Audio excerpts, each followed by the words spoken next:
Talo va Samoa. Wa ule ne yo kasputi alu. Awal sui alingila wa ule kio. Eva mai ina se fudu lima iva kolu. Amo Radio Samoa. Vevela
Malu ole Radio Samoa se furulima iwa toru amo e tautuaina o e ilangu ngana fitu aso le vai aso.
Amo ia le tangata e le sabani le pilipilinga e ami o le anga. E le tu foi o ia i le ala o e anga sala. E le no foi le no foa o e tau emu. Ai nau o ia i le tu la fono o le li. E ma pau foi o ia i lana tu la fono i le ao a toa ma le pō. O ia foi e whapei o le la au. O a toto i tapane o vai tafe.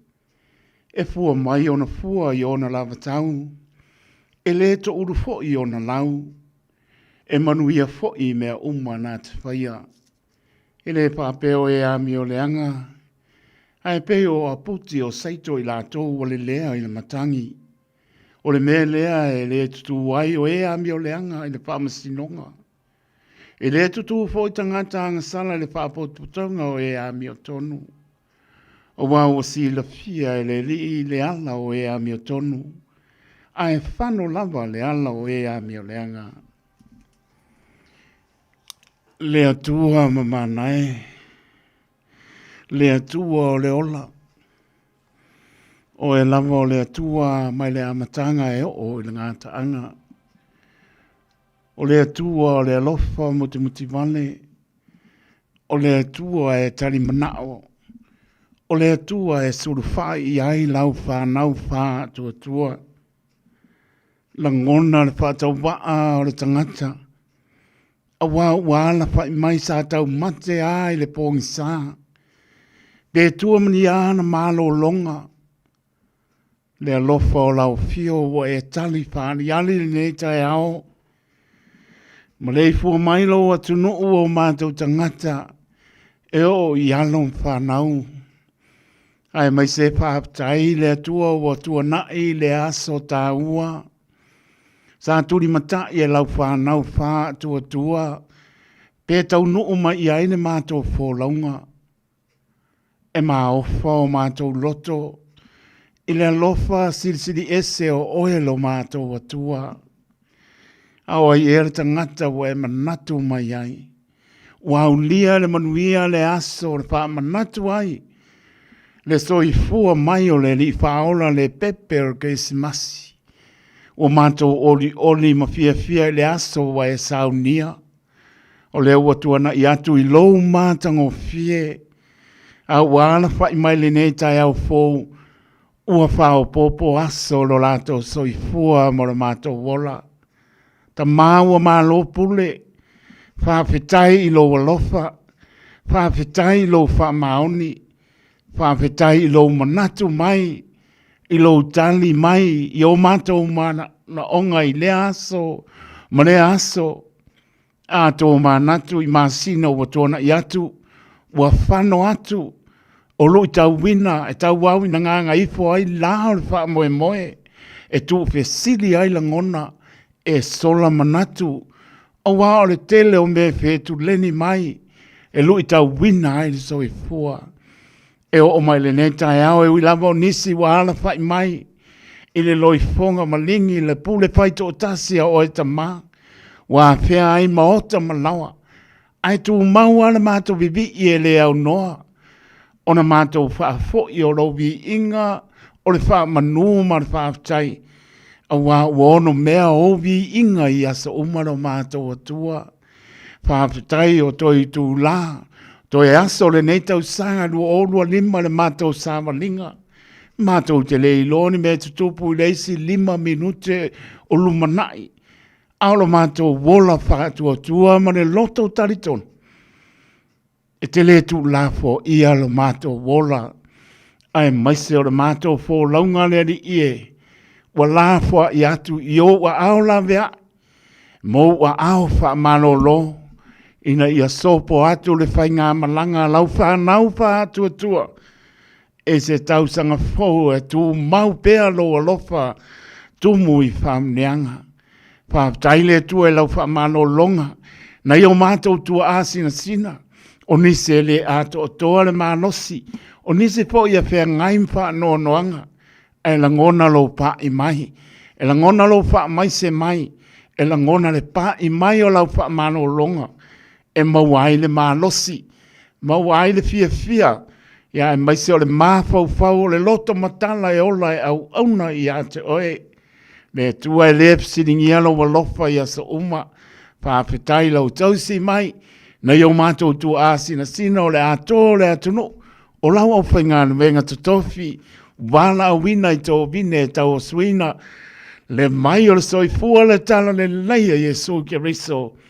A wani a nganga mo o e malo malo. Whawhetai le atua. Wa e maloa o onga alom whanau. Whawhetai au whamrianga. Baba ai ilo alofa. Mau whamrianga i nise o alom whanau. Le atua ia lato la ngona. Ia ana le tama ma le teine. E tusa mano lato wala wina. ai mai se o le poto mana ta mai o lau mea lofa e fo ai fua ua maua e tangata malana e fai. Whaaftai le tua iau whaamneanga le tino le ola whaamneanga ma lia o mātou loto iau whaamneanga e le whaamatala talaina e le sulaina loa lofa ai silisili ala mātou whaaftai loa lo pele o Yesu ke riso ti ngai lunga le sa taulo manu malo mai le tunga mau ina ia mangalo mātou tangata ang sala tu maua i lau fio lo lama vi inga nei maso uma e le au noa pangana malea e soi fua maola lau whanau loa na e sila fia o mātou vai vainga ni o mātou le tonu o anga sala o mātou whaia o le asa mea wale o iaila mātou au o nanga atu i ate oe le atua alofa mai pa mangalo i mātou ia ui mangalo i mātou le toto pa i o ke riso e mamaya mātou sala talo ye o maftia ma popo ngatia ta pai fia o ke lope Samoa na lua le atu Pasifika o atu no e mamao man le atu no o ai lamo fia maua lau so ani le li ie ia iai le manumia o lau fio alofa mai fuafuanga malam singa o le nei aso e maise o aso mano lo pui lau whanau le ulu fafo mane ulu fane Pamria le tapo inga no mātou tunu o iso se tū o le nei lalolangi. Mai se la o whaingan wenga e tā lai lo whingano. Ia iai le manuia. Ia iai lau whaunga. Nuia alo whanau le ni ie o mālo lo ai. Pamria ia i la toi lungo ala e o atu ma leo mai. Awane ia whea. Ni atu o le ala ia pui lau fio. Ia i unga wenga o le nei aso i lea lofa o lau fio. Ta penanga le radio Samoa le li ie e manuia mea umai lo whaatasi mai o mātou wala au atu e ala ia Yesu ke riso le li I whaola o mātou wole mbala au atu nei. Amen.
In this update, King Charles has used his annual Christmas message to highlight the importance of unity, peace and compassion during uncertain times. It's the 77-year-old's fourth speech for the holiday since the Queen's death in 2022 that made him king. As well as wishing people a Merry Christmas, he also praised the world's servicemen and women out in global conflict zones. The King says people across the world can all make the future more hopeful. As I meet people of different faiths, I find it enormously encouraging to hear how much we have in common, a shared longing for peace and a deep respect for all life. The 29-year-old man's due in court today after turning himself into police for questioning yesterday over a double homicide in Ruatiti. Brendan Lee Cole and Trina Michelle Cole, aged 56 and 54, were found dead at a rural property almost 2 weeks ago. Police named the man a person of interest, sparking searches around Whanganui National Park area. He handed himself into police about 1:30 yesterday, where he was arrested. The Beehive Bunk is officially being replaced with a new building set to house the country's Situation Room. The National Crisis Management Centre's been underneath the Beehive since 1969, with its own water, power and food supply and sleeping quarters. Political reporter Ethan Griffiths has more. The building's been prone to flooding, with numerous reviews recommending a new centre. It's been confirmed it'll move into a new building under construction on the Parliamentary Precinct, operating on its own floor. Emergency Management Minister Mark Mitchell says while it's not underground, the building will be one of the safest in the country when completed. New Zealand Blood's trying to fill 30,000 donation spots this summer. It's holding 100 mobile blood drives, asking people to donate and help fill a gap in supply. Chief Executive Sam Cliff says demand is still high over the break. While elective surgeries might slow down, accidents, cancer treatments, having babies, that doesn't slow down. That's news. To sport, and Australia will go into the Boxing Day test without a spinner after picking a pace-heavy 12-man squad to face England at the Melbourne Cricket Ground. Victorian Todd Murphy's been left out, having been recalled in the wake of a hamstring injury to veteran spinner Nathan Lyon. But stand-in captain Steve Smith's confirmed Murphy hasn't made the final 12. Fast bowlers Jai Richardson, Brendan Doggett and Michael Neser are all included, but one of the three will miss out. England's already confirmed pace bowler Gus Atkinson will replace Jofra Archer, who missed the final two tests with a side strain. Top order batter Ollie Pope's been dropped, his place taken by Jacob Bethel. The Sydney Kings have extended their winning streak to 5 in basketball's NBL. They've thumped the visiting Illawarra Hawks 108-84 in the league's lone Christmas Day fixture. That's sport. I'm Scarlett Swetanovich. Ua na ole Radio Samoa se furulima iwa toru a mo e tautuaina o e ilaungana fitu aso le vai aso. Taipi tula mai leo o 5 minuti ua te aile tula e ono i le tautua le Radio Samoa su 5 iwa toru a mo. Tai au le aso wharoile lusu ono te sema le Boxing Day. Leo ua tātou au le mai le alofa maranga leo tapa au le langi o lana pore pa soifua le tau soifua lo wola. Leo tātou i maputa i lungo pe au mga ngalo ea i le tautua wha wawa le Radio Samoa su 5 iwa toru a mo por kanda le manu o tai au ia sui tūranga fo i sunga le au au ia tapai menu pengai fo i mano longa stain fo i toi fo i mai fo i ia le lato fo i tautua i pe o na masani ai vede sua pa manu malo oro tātou le o Yesu ki riso mi ngao tawai o le whano alo tawai foroman patalo pātu le atoro tātou tunu mai lama i monga ma o lunga pa ia se o pito titi tānofa lama i elo tātou watua tātou mō mani nei tai au fōu wha popo aso o lo tōso i fua lo wola leo tātou maputa i lunga o pēa mga ea i le tautua wha wao le Radio Samoa su 5 i matolu a mō tānofa lama Patalopa ia pa au tala leo lo vatuna pa lia so staff o au te ronei Renga te leo tō pini o tau suina le vai o soifua wani a nganga mo ia malona mano. Poroban pa tāro pātu tā nofa lama. Pa tāropa e tunu e mamao mano le tunu. Wawa i pēa e lau tō tau pāti mai le au mane po. Leo wawa ai lama le si ui o le nei tau sang. Ia o lo mahua tu lava wawa i atu le tau tō le Radio Samoa. Ia e leo whaatafa lama la tō tau pāti mai le lango mai. Ia misi o lo tō taliena mai o le tau tō le Radio Samoa ia tunu e mau. Poroban pa tāna pātu, tānofa lama. E a pia poi sa mautanga sa kasi, mauta malawa. Tau lio le whala efu maapu sio tau whangan mano le turu. Ea, o poroban pa tāna pātu, i laboro pa tau tolia. I ngase o le tino, tari tono le alofa o le li. Tangiatu, iai o lana pa mano longa lo pa iatu, pa iane, pa ipo. Ea, maua le manosi.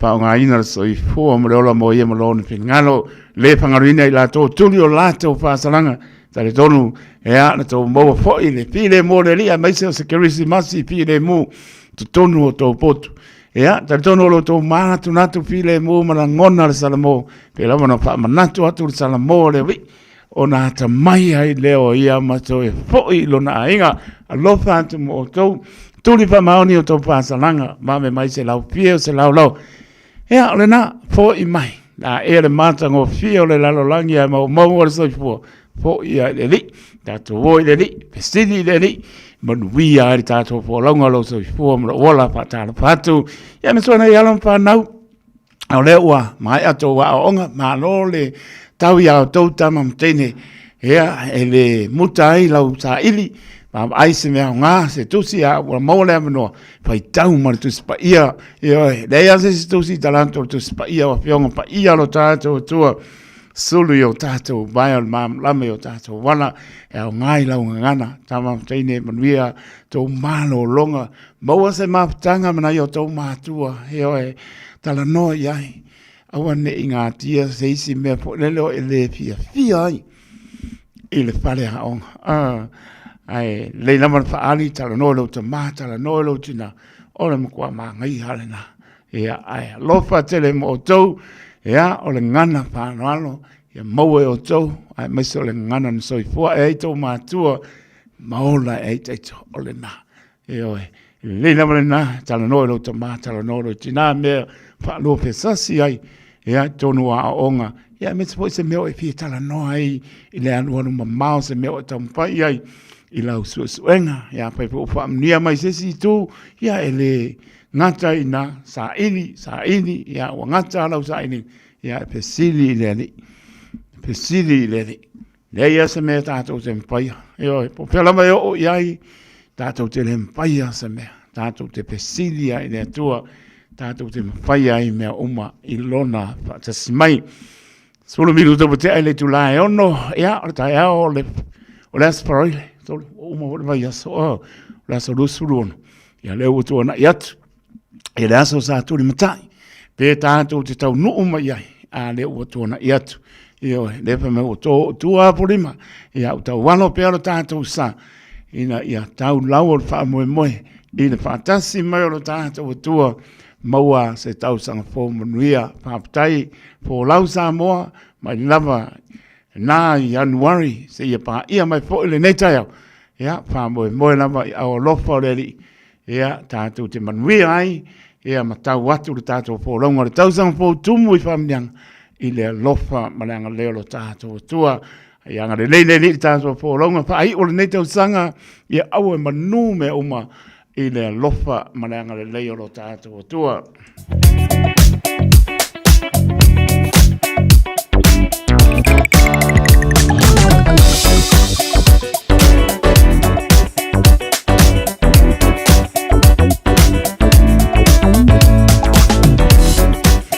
Suta se minuta botea le tu lai ono sta vainga amatai lunga la wala mai tai no show manaya.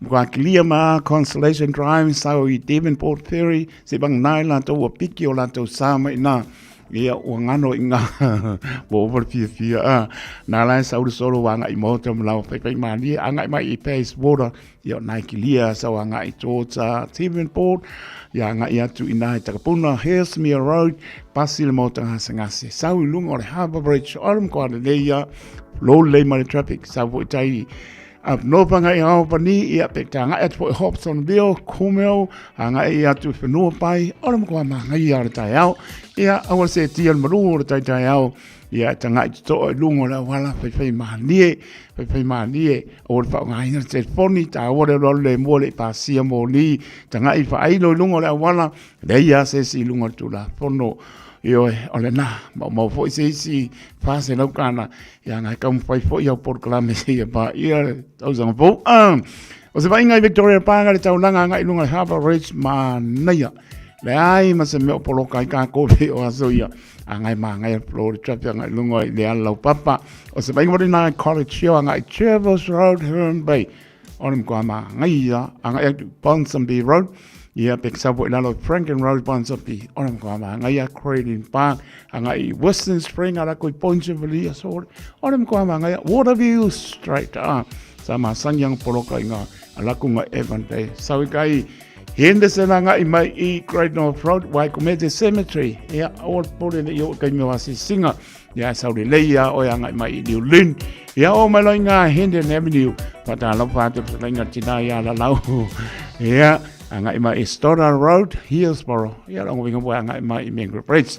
O se bainga mai tai tau langa Simon Street se bang na Crafton Bridge. Ia ingala to slow the traffic. Wapo ngai mau tanga sangasi au kinan. Ia fo mai, nari fo mai to matai fo mai ami so ni si o asi singa. Ia pe kau poloka ngai Crafton Bridge. Ia le lawa pe man. Ia Simon Street ngai kai papas New Market Remora Manuka Road.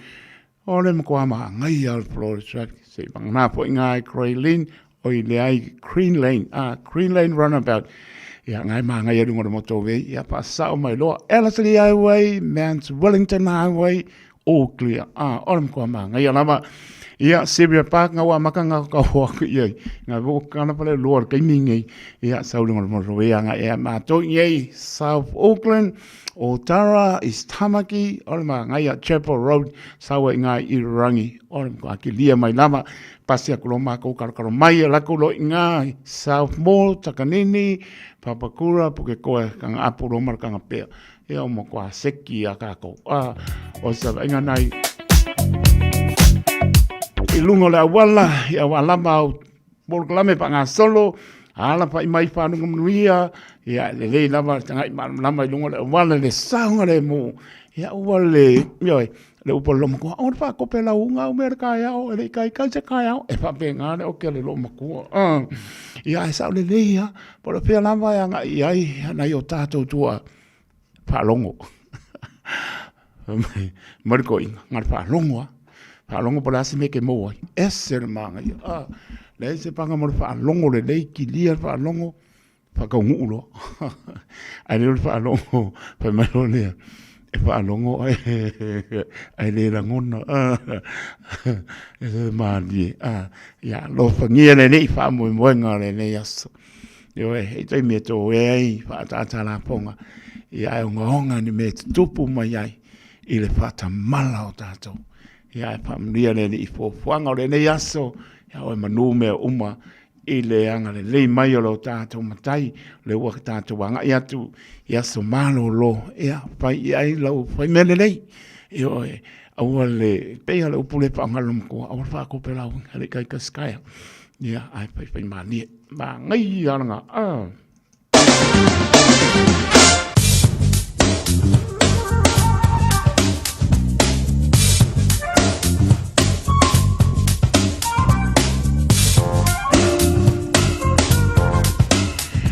Rono minuto bate ale tu lai ono sa venga tana tau fale tonu ana tau au ole so baba atu I au ke lani sole ona mo angi ma losi al sabili mai sau te sipo pa uti munga au lua surono le vera pa mawina le so mo maru le fiapi por mo lima o venga mo Taeao da stona I winga pa na tau pa uti munga au lua sepulu lua le vera pa mawina mo Taeao so fale manu e o toai le sa ia wila pa mai manga ia ka ula sa o mo de lo mai mana ia sulu la me awa po ni tsainga o kilani ia lo su tol le vera pa mo le sa mo manu le fiapi e se fulu ma le lima o le mabati o tato tu noi Samoa pa penao na pa uti munga e le mapolo awa pa sa ato io e mana tua I lauta talo se o tato tu no pele o tau pinangana mo tato roto losu le iwa le fa mo mai Samoa mo na le fiafi swainga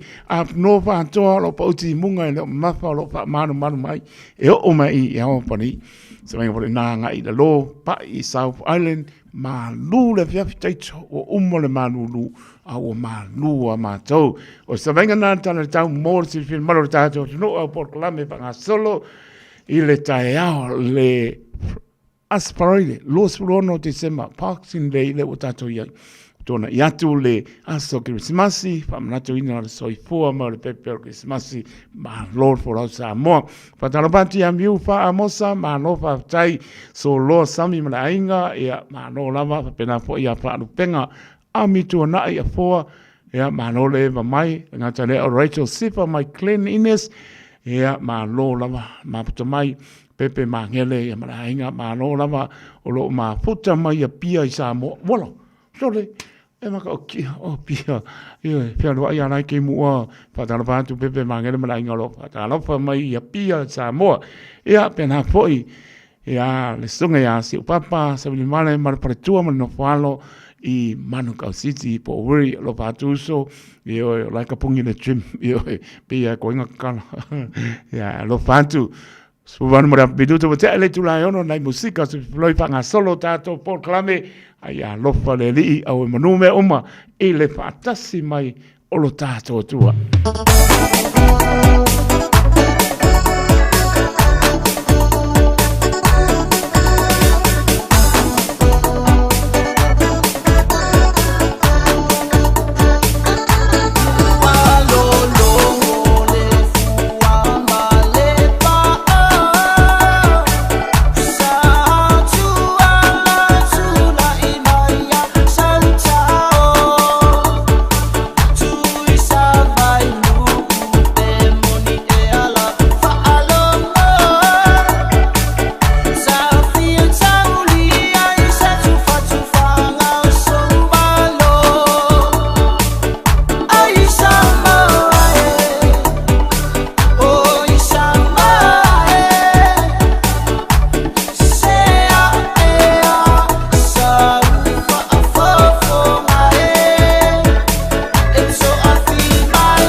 Talaflava o David Tua le nei, o lo e whaafonga mai pēi le Radio Samoa, tasi lima I watolu a mō. Samoa I manuia lau whaafonga, ma lau whaasausaunga. A time for gathering and reconnection with the ones we love.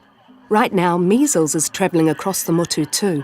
It spreads easily and can cause serious illness. Before you visit whānau, make sure you've had 2 doses of the measles vaccine. It's the most effective way to keep the ones we care about safe from measles, especially if they are too young to get immunised. It's free for most people, so contact your healthcare provider or visit bookmyvaccine.nz before you settle into summer. Ua whaeloa mai ala ofisa o le tine imu ma whaalavalave te tupu whaafosei Fire and Emergency New Zealand o le a lenga lulue mo le tasi le tu lasu I tine imu mai le se fulurua nga I le tasi le a wauli o le aso wharaile aso luasfun ma le ono te sema ona o le atu langa o le awa a iai le whaatuai o na tali atu o sui o le ofisa ini vala awe o mai o le whautuanga mo le tōtele ia whaai tete o na whaatino ni vaenga e ono tūla I mai eini mu. Tautua nanga se senga o mea taubafa ia aua le tūla fua ia. Mana tua a whai e tūla I mai se mu ia vave alu ese mai le fale ma vili le tasi. A se siane le I tūlau o le fireandemergency.nz moni whaamtalanga e tusai manei fuafuanga. O fia maua sau ta vale po sau piki apu. Ai tong I ta iwa yaso, lua va yaso. Pe ta imasina, o le sleek cars o le a maua ai le fsoswani. Ua ta pena le au whainga luenga a le sleek cars mo oe malo a inga. Aua e te popole I se mea e tasi.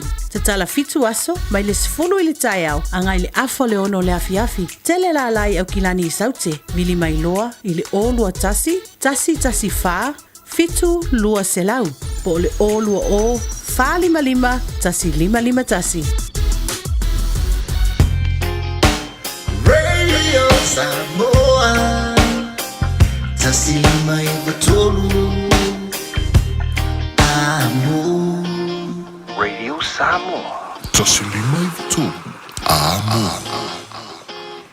Pai tula mai leo lua sulfa mi luto bate ali tula ono I le tautua le Radio Samoa sulima e batolu amo programmer Malu ole Taeao tautua mo oi. Ia se pai po Simon ne Taeao to tonu mia le ana mai pa nu mia le Taeao le asa faroile le ua lua sulono te se malu o lima to pa tano pati at ora na ta le fo mai ne Taeao ia ma lo lama fa tai le tu le ua tato fe no ai ile anga le leo le tua I le tautua pa awa le Radio Samoa su lima e va toru amo. Kari tonu olo o mnuia lama po fuanga mau po kalame pa ngā solo a mata mai lama I le aso na nafi. Kari tonu ia ilpi le mo le ria mai se mātango fie non toi pa manatu lama I oe pe mai lau po o le tunu. E lea ia mo leo va a lea ia se po lele se la ngona po lele se isi tu ar tu o lalo lama ar tau o langa lama le Radio Samoa ia mo tato malama o le tau mapaino le awa ona mfiarua I lunga le awala e se le matautia e matua matautia o po whaonga ina tu lo e matautia me onga e tutupu mai mau e po le soifua ia papea tupu whaona vea te oe mani liwa nisi o se isi ta bale papena oe ai mauane ia o lo tau mawhale awa ona le ngata leo fuala pa sahaina māsango fie ale tala noa o le ta maratina manatua ia anum whanau tama e opo I whanau teine tala noa e sere mana ia me ore whamanatu aua te moe noa aua te tuli moe kai mea kuri moe kai mea ngā e oso wha iai Wet talan fai tor ka mangai pe wai il ma fale mtua fale ai toi fa manatu lava ai mai se lava nei vai tau to sanga o aso mano lo o le si vai mai ai con umma le lava o so ka e se fai ngofie wa tau mafa wa le lava ia tau mafa vole le ava ona ina ia ko ya lu spa ko manatua o se ka sanga ken ngai a so ka zana ke ngi porto sanga le nga ku ia sai dono nai e manatua pe malo le tunu ia si au baenga po ngo mai nga rubenga pa vai taimi manatua le na mali di uma mai au ia stadia ai pe malitar o fai le pa ki ia au baenga po le ua o le lava me inu tulo alu lo mar pa ko ala mo kwa kaule ma losio le so vai o la totino kano fai o ko pa manatu nga lu tau ia lenga mali uma pe ko fa le nga uma ai mo fa mai o nga uma wa no ko nga ka uma fa sa mo po le tu lo le nga na fa nga ina sa mo le tu no pe ia me nga mo ka ko sa mo e ro lo le la mai ka ko su me ka ko pia tu lo le nga na fa nga ka ko sa ini mai ala yo o le kwa opa le soa vai, le awa ona ngai ko kingo mau. Pena le merenga kupo mai. Ia wangai mai sa ili matangi o se manuia o ainga. Ai o mai, vale tu lima le whatau. Vale tu lima o sili, whamaria ina o le loto le tu ina nau. Whaongare upu tu ina nau, e ne mana ia. Ua opa le tu ina nau. Whamaria ina o lo pina ngalo. Ai onga ni me tupu mai. No tu atu i au tapa maranganga pa loalo. Ia nai nana tō whama mau. O lava le whau tau tanga lei. O le upu leo te whaonga ina motu mai ma le taula tulo. E leo i neinto ia ai ingi sing soi fua e le taimini. A ma ko ianga ngola e o Samoa. Ia o le na. Ai tari tō. Nai nana whau tau tanga loto e tā penai. Tā penai lo a inga mawakor ka me panga solo. E maitea kei mi mano lo ua e whaalo pe sasi ai au whaataunga i seisi taimi. Ia over fia o mena e maua. Ai tu atu pe o au tafa mananganga pa. Lalo whaautai lau whionga le au pepe piri o ane maraparatua. Tai lama mo whaanga manuia po ene kisimasi. Lau whionga le au pepe maraparatua ia sana masina mali no whalo i o tara pa te telea na he manuia o roa mātua. Si upapa sabi male ainga i wiri alo patu ia pe po ia ba aitino papa tai maputa mai alo patu ia na he manuia mai ia ke estimasi mara tau sanga pou airline ma lo star ka soa ia so i formulia pa te tele lama mai la tau misi atu suafa i lunga o le tato apio polinga e pamnia neni manuia porklame pa ngā solo i le nei aso ioe mai e para le mai le para le tala kalo pai o le nā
My name is Longito Lafo from Take Home Bay. You're listening to the international voice of Samoa, the one and only Radio Samoa, Tasi Lima Ivatolu Amo. Hey, do me a favor, please. If you wanna smile, don't change that dial.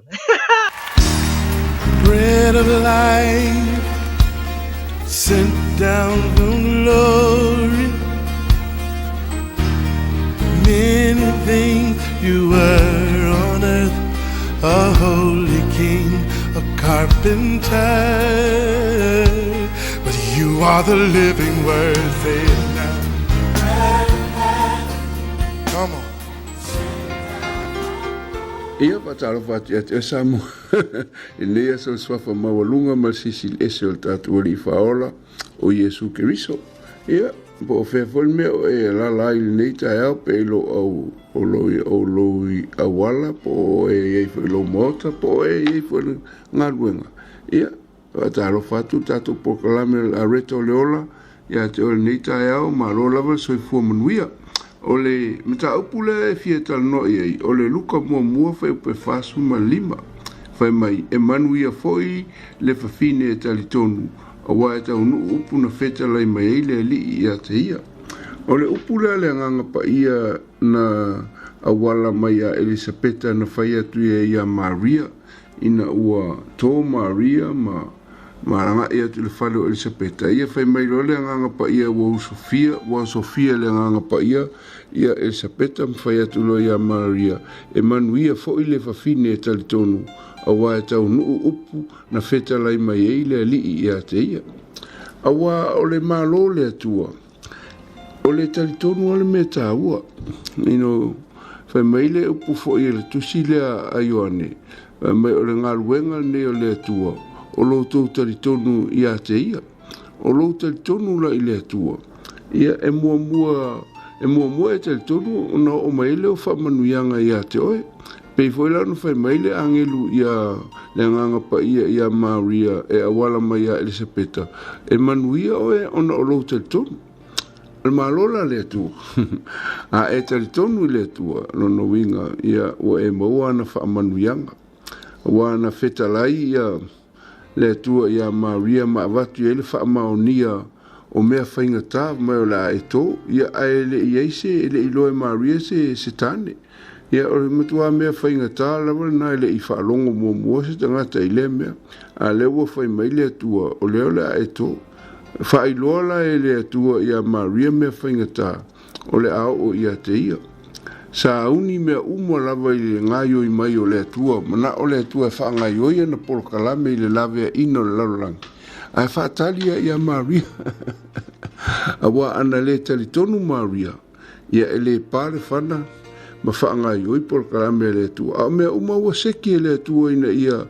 fa tau nu uelo na fina ngalo i le langi au ina mele au angelu le lalolangi ia ele i faiala le tua ma fa ngaio i le polo kalame se ia ioe Maria matalitonu Maria ia lera fa mai ua fai mai le upo Maria ia faia i lau au ona o lau au ona ia faia i lau au ona e pei o lo fina ngalo ina ua talitonu no Maria o ina aloa na a mata ai ona whaanga ioi mai ia polo kalame le tua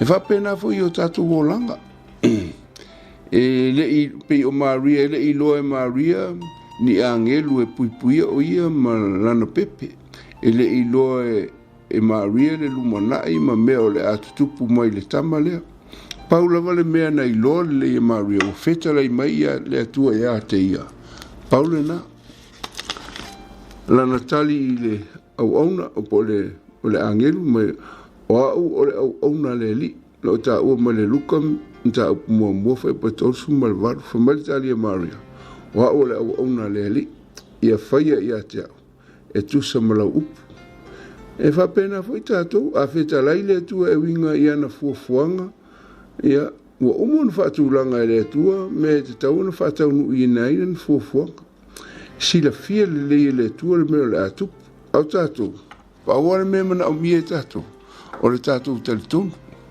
e mana o le tua se tangata e talitonu ia te ia E lea son mato wo ai tuai whangamalo ai te ua. A o mato wanga i atu e musu le nganga o le atu o loto. Mai mato te awhele le sifalsana o lai whai. Ia o whapepo lem i mato wafe atu lo. E mato wafe atu o lai pa o malinga luenga. Ia o wala awa tu lo le whaifi au. E sau ro whaifi au fatu. A mea o tutori nganu. Ia ta umelo me tutori nganu. Fatu ia watu lai whana o loa se o soani atu. Ia o le Taeao le so ai. Usu mo le whaifi au ma lana kāmuta. O le whana o loa. Ia a vili mai rola ia o fatu loa. Ia o whaangoi le whana o loa pemwhainga. Ngā vifo le whatau so o laku o kongi. Ia o lala wa uma. A pei se me foi mai sakangi. Ia ngā mo e kula fo i le rope a kongi se fies fulu afe o le aikala. Ia o whapea. Ia ranga o le ngā le tua. Ia ai tu upe i le avanoa o me whainga tāla i langa o whamaile tu o te afi. I le wa whatu. Ki ro lao. Wa umaro le na whaile le oka. Wa ufefe e koro i wa whamaile mato ai mai sori. O lao.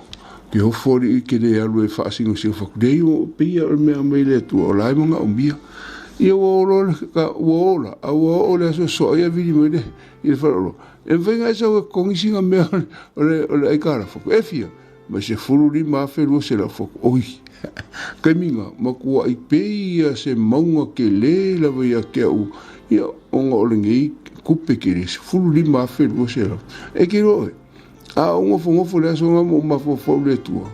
Po la meng whamai o ke afe, ia lewa a mai ngei afe le loku nga, lewa a mai le pili oka se ke le, a o mawhawhau le tua, mo whatatali le tua, a o le aso so ai maa kuman makua inga, e su akura kupe, a lai maua, a mai loa ave ko kongi e lo, ki roa, kai mira nganga ko kongi e, so le, wha pei ia, so le wa umakonga, pe wa umaro ia, se ampingi la lankero ia Anthony Joshua le, pe wa ku ia Anthony Joshua hoki ia lunga mai.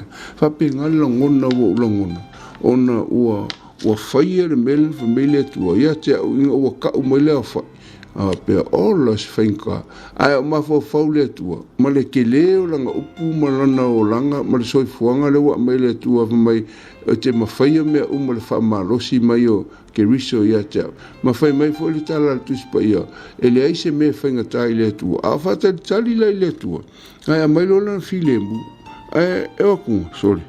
Wa maua le le kau lea le eika alafu lea. Ia ke aula ia. I le ngei kirisimas. Pei wa umaro se milionga kara. Ona o le langona lea. Wa o stai. I le mena whai mai i le tua. E whai mai le upo maria. O au o le o ona le li. Ia whaia ia te au e tusa mala upo. Uso o wha kwa le tua. La whai le melenga wafe ai. A whai o lo fina ngaru lea. A le wa umai fo. E sa unia le tua le awala. E wha whailo a ilma no. E te iroa manuia e tele pe a tu umalo uteltonunga ia te ia. O na te sila fia le lei le me whai. Ina ia maua ai le mana onga le na tu e le tua te alu e whai. E le imiti Maria e tupua e se mea whapea ina ua telitonu mausta. Whapea na fo i oe ma. Awa e te ofo. I mea ua saunia le tua mo oe. Pea e telitonu ia le te ia. Sila fia le tua le mena te whaia ina ia whaola ina aise a nganga wa levona e te talo iai. Sila fia le tua. Whaamalo longa. O a mea uma o mea whainga tāli tangata. O mea nai whaingo fia i le tua. Paulawa le mea. O lo talitonu i a te ia. E te talitonu lo i le tua. Maria whakarikali pol kalame le tua le langi malalangi. Se talitonu Maria. Nau na talitonu a Maria. Singei ka mai kenkiki. Nau kankongu a Maria. Ono ma le tua. Ba! Paro ma le whanga ai ono po kalame le tua. E whapena fo i le tua. Le whatali le tua. Se i e talitonu i a te ia. Alanga o mea na te vai pengi maunga kekele. Pe o le ka unga me le kupe le whamai. E se fururi mafe. Lua se lau. Nga paelo mafofau okiro. Au koe mafofau ngofo le tua. Ma whatalitali le tua. Ele o le tua. Ele ise me whaingatai a te ia. O mea fo ina e alaina whaingatai langa le te whaalongo i le upo le fionga le atua. E le se me whangitai le atua. O mea fo i ui mai le atua pengi mea mawa e ke le mawhaia. A e le mawhaia loa. Ia o le menga e siring fia le atua ngā rue mai ei. A wai maua ilo na vi inga. Whapena fo i la taita Christmas i ne tausanga. O tua fia. Ona ua whaia le atua se mea e le o i elo malosi. A o le atua e whaia e ia mea whaingata ma mea whaingofie. Vai mai le ino o mea nā lea leina whaingata le o langa o restangata. Langa na o ia a iai ma le atua ma e talitonu le atua. Ia o loo iai fo ima manuia.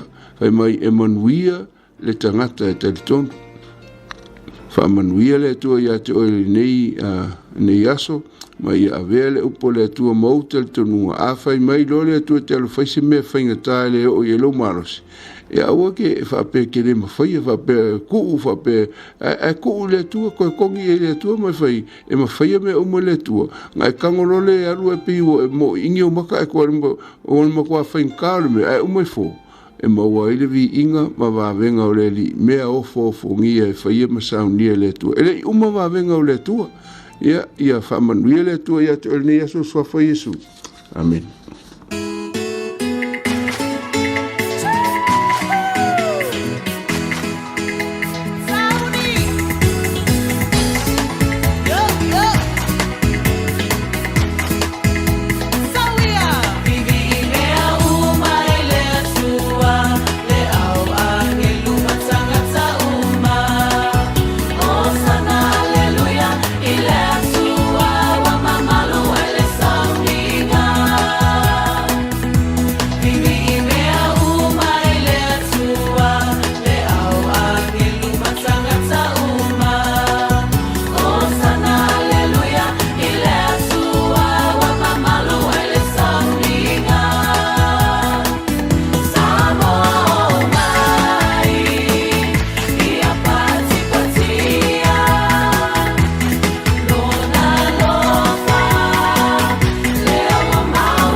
Vivi me o mai le atua everlasting grace io e el mana io te sea me o mo tfai te bibi ai I le atua pa mai atua le tato programme a reto le ola Ta zono na fa fonga ese mania se tulanga po le o mo e fa fiti ai te le o manatu po le italatu o role ma paio se me ale pe mai le tu spaia e ma fai me o mo pa atasi mai o le se va o kana e su lima pe ai pe o le lima kana le pe o afo i sa ko pa fi ai ke o na manatu e pasilia le pe o tala ni Taeao o te vave musu e a mai papiti se tu langa po le po le ase me o tom pai a we sila fia le o te papiti to e nofo ai la lo ma fau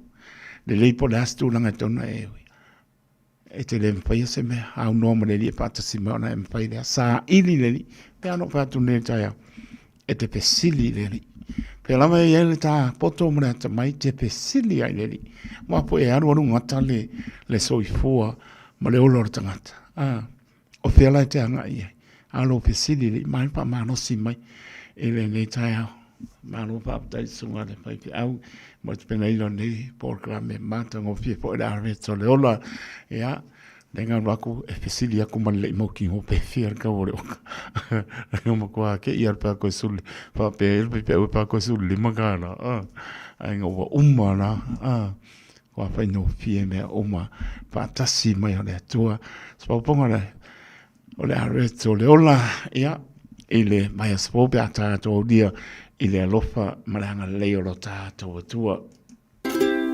Da alofa Samoa wa ule ne yo kasputi alu a wale sui alingila wa ule kio a eva mai ina se fudu lima iva kolu mo Radio Samoa Vevela It's summer, a time for gathering and reconnection with the ones we love.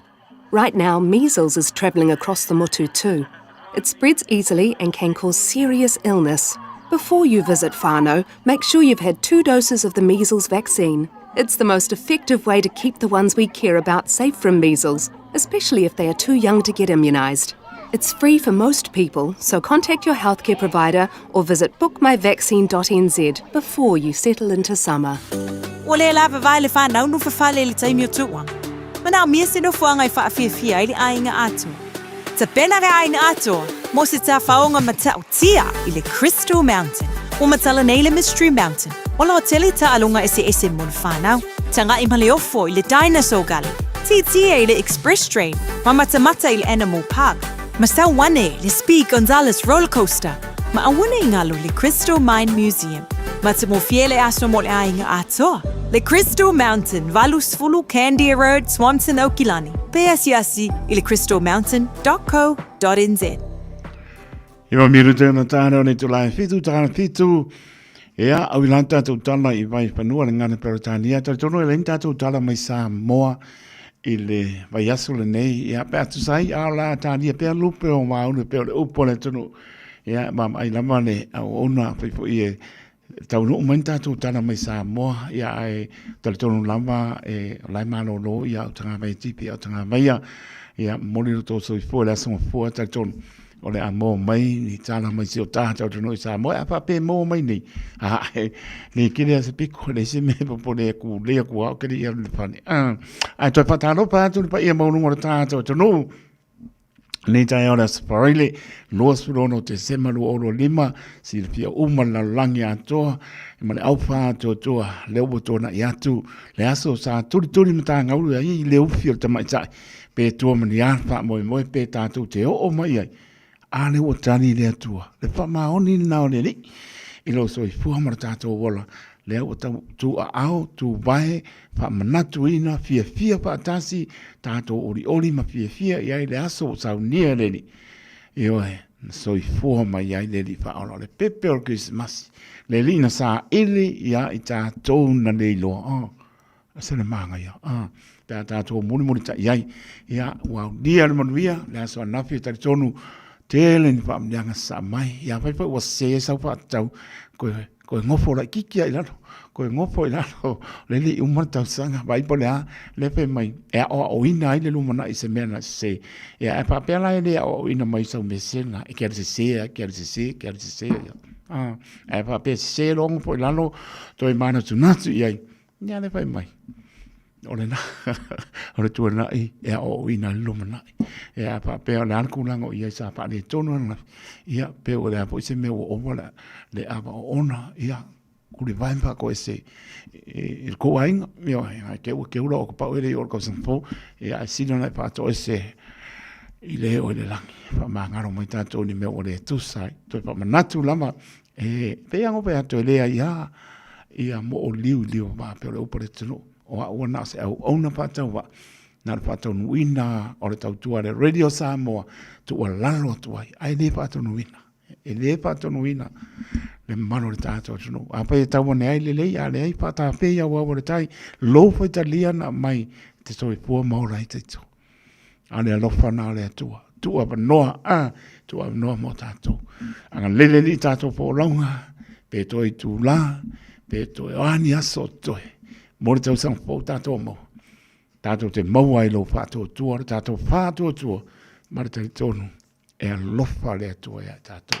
padano pansi avo ya tio seu mano uso lo eva mai le moto fianga no uli America Samoa mana tua le taimi le na ele mala ia ina no uli mama ko ale kongu a ko nga le mola an uli ai ko sila na ia kai mingi so le e ko ko e so le e sa ho utio e oi a fa ia ko fa mai sa ya na uma na ia swinga no uli no ia America Samoa tu langa le na mu nga so le karo pa ya la uma ko seki a ko no ko ku la e mai ni se o fa le lo ma na ia le foi e uia na kaunga ka.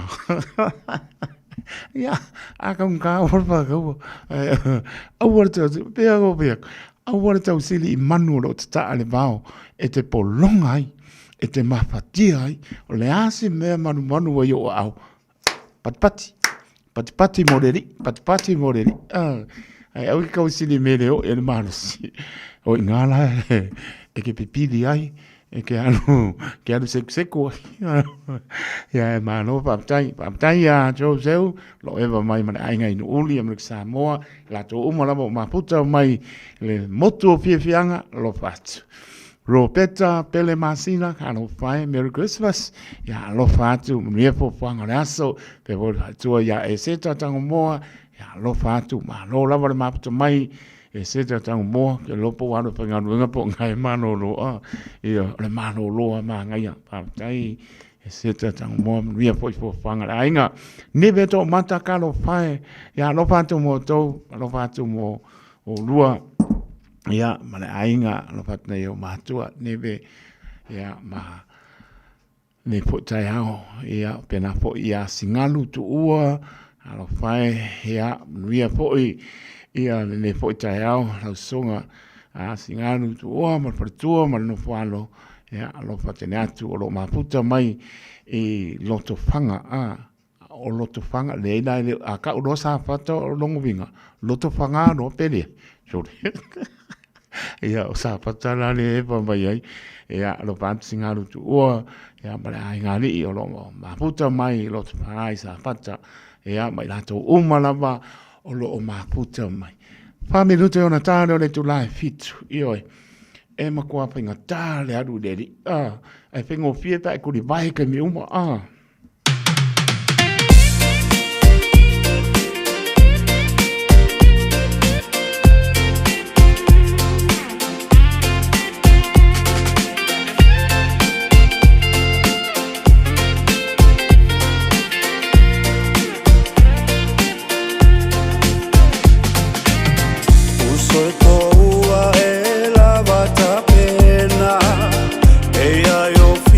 Ole Malu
In this update, Pope Leo's used his first Christmas address to urge courage to end the war in Ukraine. He delivered his speech to worshippers gathered in the Vatican City, calling for an end to conflict around the world. His plea comes as US-led negotiations continue on a deal to stop the fighting in Ukraine. Here, translated by the BBC, the Pope's address asked for prayers for the tormented people of Ukraine. May the clamour of weapons cease, and may the parties involved, with the support and commitment of the international community, find the courage to engage in sincere, direct and respectful dialogue. Retailers are banking on Boxing Day spending to balance out sluggish shopping in December. Worldline data shows transactions topped 563,000 on Christmas Eve's midday to 1 p.m. peak. Last year, sales topped 607,000. Spending in December's first 3 weeks lagged 1.3% behind 2024. DressSmart Auckland Centre manager Laurie Selecki says people are getting used to spending during sales, so retailers expect a strong few days. Probably next week as well. And then we'll head into summer, and summer's always a great time. People get much happier. The Beehive Bunker's moving into its last days as emergency management officials prepare to move sites. The National Crisis Management Centre's been at the core of government responses, including to the Christchurch earthquakes and Cyclone Gabrielle.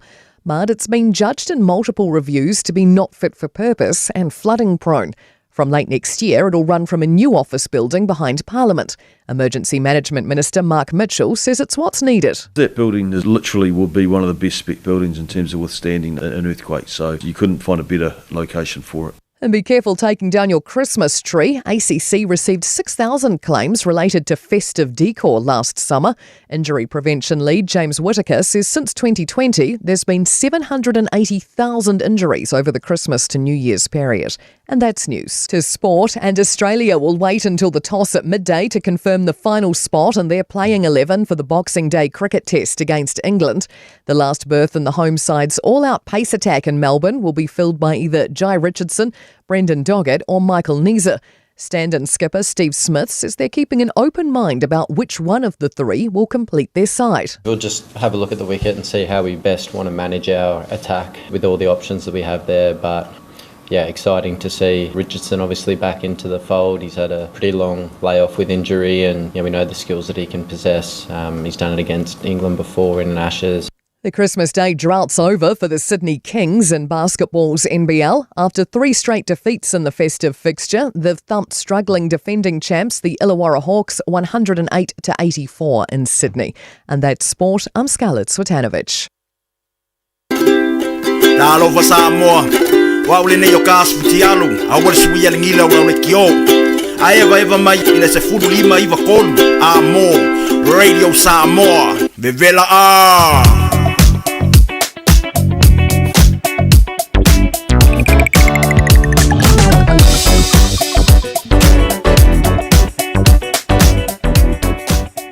Lima minuto e botea le tola e fitu fa fona mano le atunu o au ina to tato tala I vai panua le ngana peoritania sta venga I lungo le wala ia wala ma po kala me pa solo venga I no shoreline to le la papa le na usil fil mano tato tunu flow le mai lava le traffic mai o ia pani anga I lungo le la papa sa venga po ina nga I takapuna clean feel sa mai I beach haven anga I lungo I Birkenhead.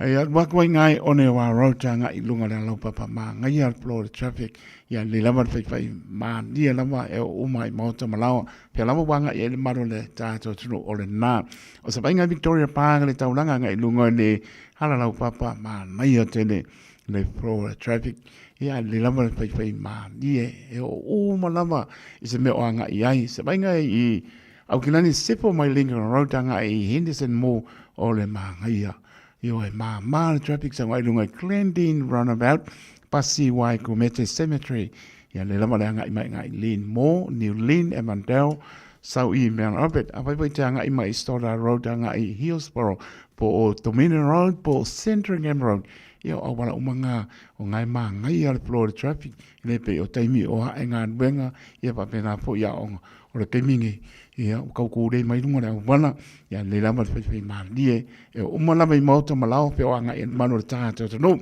o sa benga mai le tai le taulanga Simon Street anga e kai papas ya la ko I New Market Ia pai poi tanga i Rimmer Road anga i St. John, Meadowbank, GI, te maua tu ngai Pilkerton Road anga i Pemua, ia rongo winga wai mo fo ia Pakuranga Highway, nai ma ngai al flow ma traffic, sa winga po Ellerslie Highway, Mount Wellington Highway, ora mo kua ma ngai a, sorry, ora keminge ua, ora lo pura mena a whai le traffic anga i ngā, ia sawi kru i Green Lane anga i lunga le motorway, anga i mai ai mātou i nei, i mea lo tautua tu aere Radio Samoa, ora mo kua ma ngai a, pasi mai mako tano mai manuia le anga e toi i papakura takanini pukoe ia manuia whainga malanga ia le lava tanga i malama i lungo reala saunga le mua me tahua na i ano tato tua ia o stanga inga na i lungo le awala ia o lava au porkalame whanga solo o le ua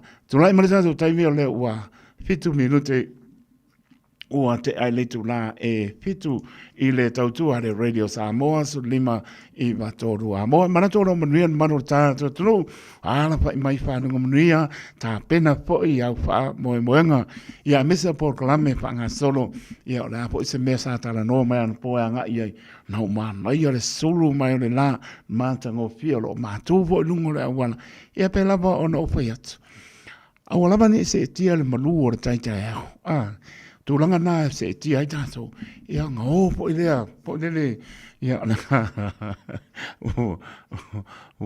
ue manino mai le winga o la utala ia ale nā manu iau por kalame pa ngā solo se o tunu e pele le loto pia lama pa i o tunu e mau sa mona lua le atu Pasifika ia ngai ma nia tunu ka no pia iai manu pai ia alofa le rii ia tau au pe loto so i fo le urufafo ma le urufani ia mesi fo o tau nu atu i fo fuanga mia fo i le au whenga ruanga to tofia le tua so sto vine ia por klame whanga solo e kane sia i ta longa fo fuanga ia o tanga i maa malama lawa i tūlanga lo iai whaifia fia iai au e ke ka alo fau malo ai ka alo ina ia mau ai se bi ingo le li iai ai maa sangit pai inga maa sangit malo o oe o le tangata ta ano.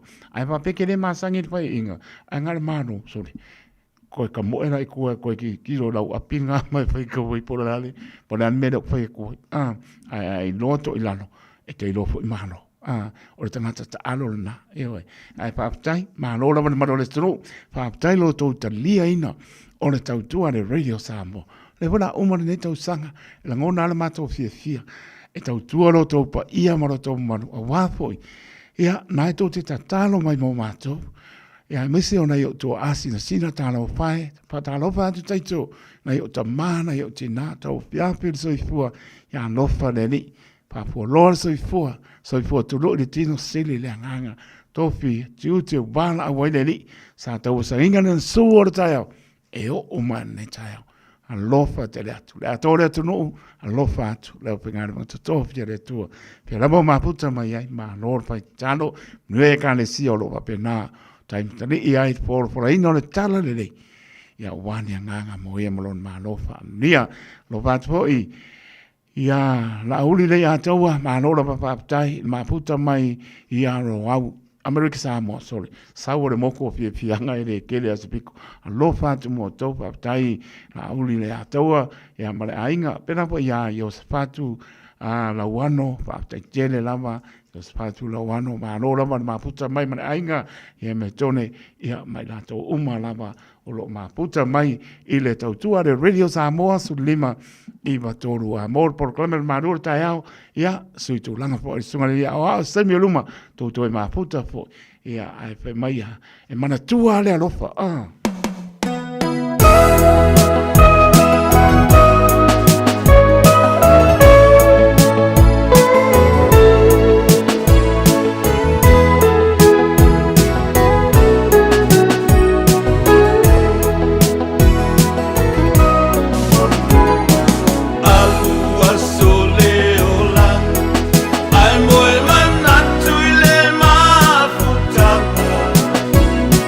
Money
Talofa lava o le si'u fofonga le nei o Samoa, le Radio Samoa.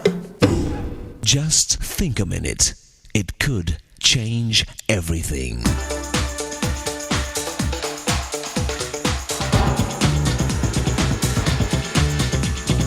Think a minute. You may have heard the famous true story of the mutiny on the Bounty.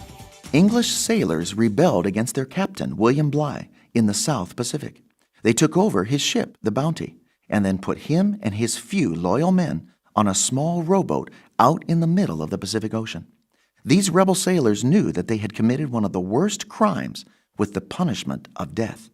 So they escaped to a lonely island named Pitcairn. There they sank their own ship to hide from the world for the rest of their lives. Less than 20 years later, only one of those rebel sailors was still alive. Their little island paradise had become a living hell. They had fought so much amongst themselves that they killed each other off one by one. When the last mutineer was finally discovered, he had completely changed. Instead of the alcoholic thief and murderer he had been, He was now a gentle, loving father.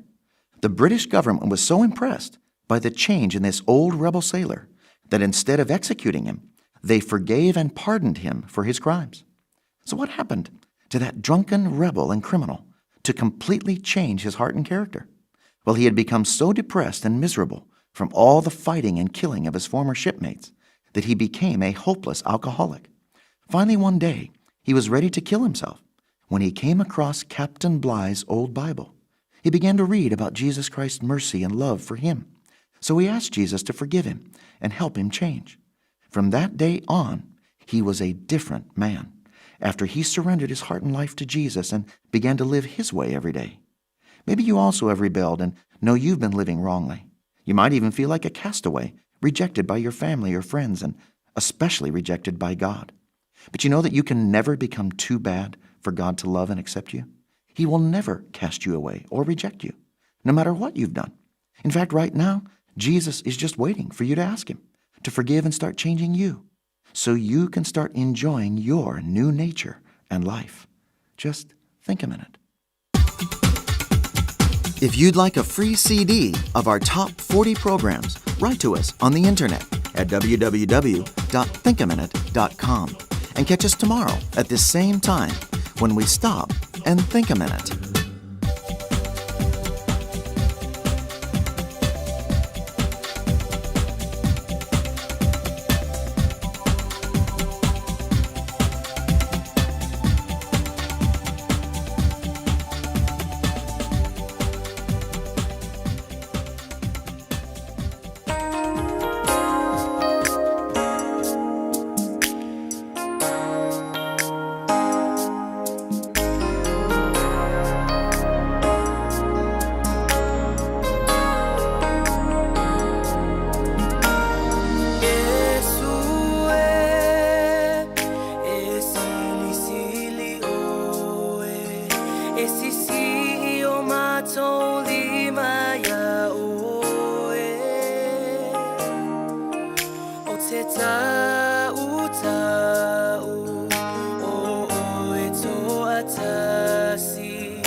Jesus.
e mamalu e pa ia e sili sili Yesu. Si pumani aleluia, worship te mai atou. Pamai atu ele tātou programe Thank a Minute. O winatu le ngana pera tānia. Te le lui tau winai po tātou nisi o loo whaponga i nei programe. Spawpong po i pia ngai atu i le baspo, i le alofa malangara nei o lo tātou atua. Te alofa Samoa o Mr. Cowboy le nei. Whaafafonga ma mai mo mai pia i le Radio Samoa. Yeehaw!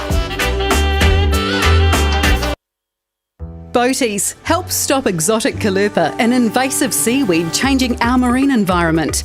Check for locations where calopa has been found before you go out and avoid anchoring. Check and clean anchors and chains, fishing gear and dive equipment. If you find it, report it, bag it and bin it on shore. For more, visit ourauckland.nz/stop the spread. Together with Auckland Council and Biosecurity New Zealand, we can control calopa. Tāmaki Tūruki. All together Auckland. Talofa Samoa. E mawhairap sosoni atu Dr. Chen i ngasi o le maisoka, toto maulonga, ti ngale tino, whapaui no pauna, maisela, mangyesa ma le kānesa. Maua tia whaamamai lo puta ma le paste mo nifotinga ma le whaamanongi no lo fofonga. Whapea product po o loha e sosoni e whaala ma le mole ma dark spots o fulinga. Ua tele ungali ua mawala to pepe o nar sosoni a Dr. Chen. Ala au noi le lua fituono tolu fitu, lua fituono tolu fitu, pea fiuane i le lua ono, Great South Road i Otahuhu. Sunga o whenga whakao elo ka wale fōu maunga Max Ila. Senga o ka amilo i au kilangi. Mo koe foi mai lava i o Tara i le Tire World and Auto Limited. Lea ma o aiso skoi ngā meg ma pau ka wale. A ole me piko sili. E ngā le lua lima ka alalwa ia so le kokongi. Le Tire World and Auto Limited e te moa i ta wale ma pau tau ngō fia ia New Zealand antoa. Mo fo i se ti mag wheels mo so se tu ai ngā ta wale ma le telo isi au unanga. Warren Up Fitness i le na ole se fulu tala pia i wha i lo i eina e wha afafonga le Radio Samoa i nei wha abitoa. Talia wins quotes, cue cards, maisi. Walang lo le Tire World and Auto Limited i le lua fitu tasi tolu o mo pau ta wale. Po le lua fitu wha tolu lua o mo le whale inisinia. Poi loe ma whai ona whaongara o Q7 e whai ma te pause mo lo whale mōmua. A whai fwoi o Yeso mō kesi e ma whai ona tato susuina o nisi a wala i whale tupe sese a tonu e whetau i tūlanga o roolanga timinei. On mata o nanga i Supreme Mortgages, mato te fisosoani e sue se tali mo first home buyers and refinances. Walau mai au Sam i le orua tasi o varutasi toruiva, varutasi, pe emaili mai i a sam@suprememortgages.co.nz. Tasi lima I watolu amo. Radio Samoa.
Tapi tu le mai luas fulu iwa bedu te ona talo ni tu le manu pe la mono pa tu ai inta tu talo la pa pena po na una tu ya le ai ya pa manu luas tu to a po mai ta tu tala tu tu ta mai tipi ya ta mai le aso fo ana tala ta tu leina mo aso fo manu ta tu no pa dal bati ya sina le santo lupe Merry Christmas pa tai sina le santo lupe pe a po le songa ya Taliti ngā Macpau, ya lopatu Merry Christmas, Caroline Tuala, Merry Christmas. Ia manisi lama le o atu e lau pamnia kisimasi, pe lama maputa mai au kilani manu tutua o yo tunu e mau, ia manumi ala kisimasi, o leo ua tuana i atu I le angare leo lo tātou tua. Ana umtala tātou leina sa amore tunu pene, ia moa soi fuan malu le tātou tunu. Tolo pitu tasi lima iwa tolo numera. Tato email on air at radiosamoa.co.nz Facebook page. Manunga le YouTube channel. Mawale. Mawale mano talo mai talo pa. Ia talo pa la sunga. Pa madiatu krisi masele yo. O pa manuianga le asfana. Urta mai taile Elizabeth Byrne. O neilo na se whanau, ia, les, whamaria tiro was whanau, whawapulista sanga mo oe, mai teine de imwa, I whaneina whanau, ai oene ngari a oero tina, ia oro whangana e wasu mai, ia o tuangane maro uso I Samoa, ia I whasesiri alo tina, le rua telefoni o malelenga Byrne, ia whawhitai rawa mo le awanoa, manu ia le asu. Pena foi whawhitai wana mai se fuia. Mōra mano sa ono mai tālo pa. Oi, halo pa, koko lisa lor kai au esena manga ia. Nā mano tato leina se mai po estato I meli ia le ai ea pese loka kou. Leo pepe pilioane e se me pilingaro e ta ma. Pilingaro maria taito ne ile ai tato aso soifua Taeao. A talo lamba ile atua kano fai. Iau dia re tina re ainga kano whai vi ia levi.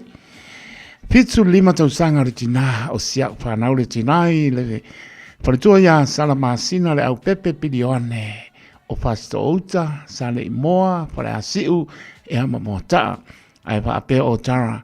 Ia vi ia ai lama le anga le lei, ma le alofo le atua. Tele whaingta e ama mai o le olanga na whea ngai. Maia ai papatai ua iau lia nei tau sanga I tele. Ea anga mai iona ainga ea na ia maa pānau ma ainga I Samoa o Sania ea mania sila nei.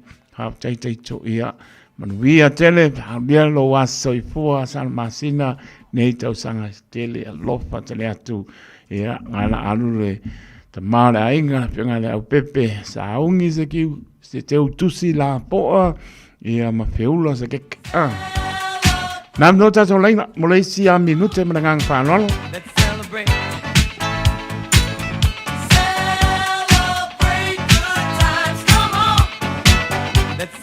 Pataro batu wa ia ti mula mala inga ia olena lo batu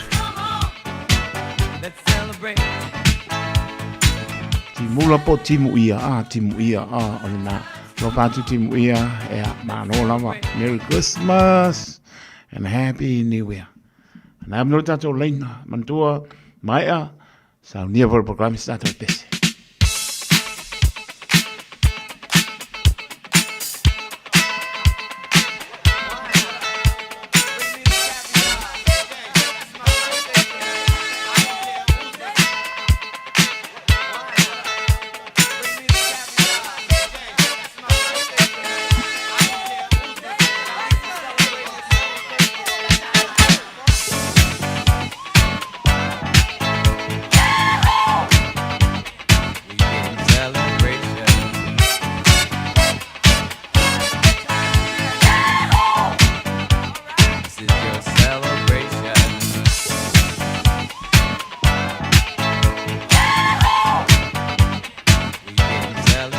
Na no tato leina mo le koe kuaku le simingo ia wane pata o toa lama nisi o porklame ia pata foi tato porklame ia ngā duenga mo nama ia so por vea se soai Ia o lama por kame lungo masini o lama pena lama tau pale ona pa mai atu uma ia o kene ku o fo pe atane tu la iva ma nga pa lo na no leino mo leisi minute male los fuse kon baba mo po lusu kana o leisi tanto famjanga dungo i meni o la fanga famjanga mo le asfanau o le tuangane pele ia to e tu juna rimoni a la ititi o Santa Puala mo tara ini silnei. Whaptai le tama whalangi i ana whamunianga i le ola ma le manosi wa e au lia mai ai lo wasa whanau i le so. Whaptai i mea uma o lo e whaia moro tātou ainga ai maise lama le tau singa si o tātou tina. To anga i le lotu e ama whamaoni le li o ko kai se ma ngai o i ka o nge ka sanga fa maoni le ni ona mawai le o e nisi manuia tele matele ya manuia tele lo was pa nau to turi moni like titi e am enjoy la ta paonga e am fai le mu vai ni sila oka o left over more kisi basi pe ia la ko si par ko so pa mo left over kismasi le la fa mungia lo i pe distri vale so ia pudal kamal lo ko ma to je lo fa tele mo oe lo fa ngam pam nianga mai lo tina pe le ina i Samoa fare money like titi pa pe ia misa an yeka liu roof liu Alexander Pama liu inisila nei pa tai radio Samoa. Yeah, but we are Boxing Day. Love it. Let's celebrate. Well, I guess I lazy Vico and I musica loca. Let's celebrate. Celebrate good times. Come on. Let's celebrate. Yeah!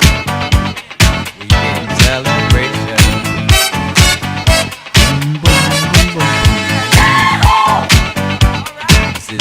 Celebration.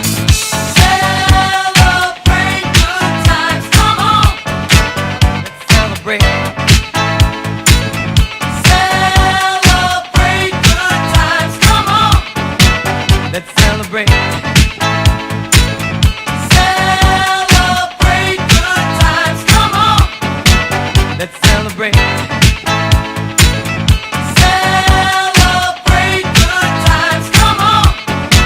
Let's celebrate.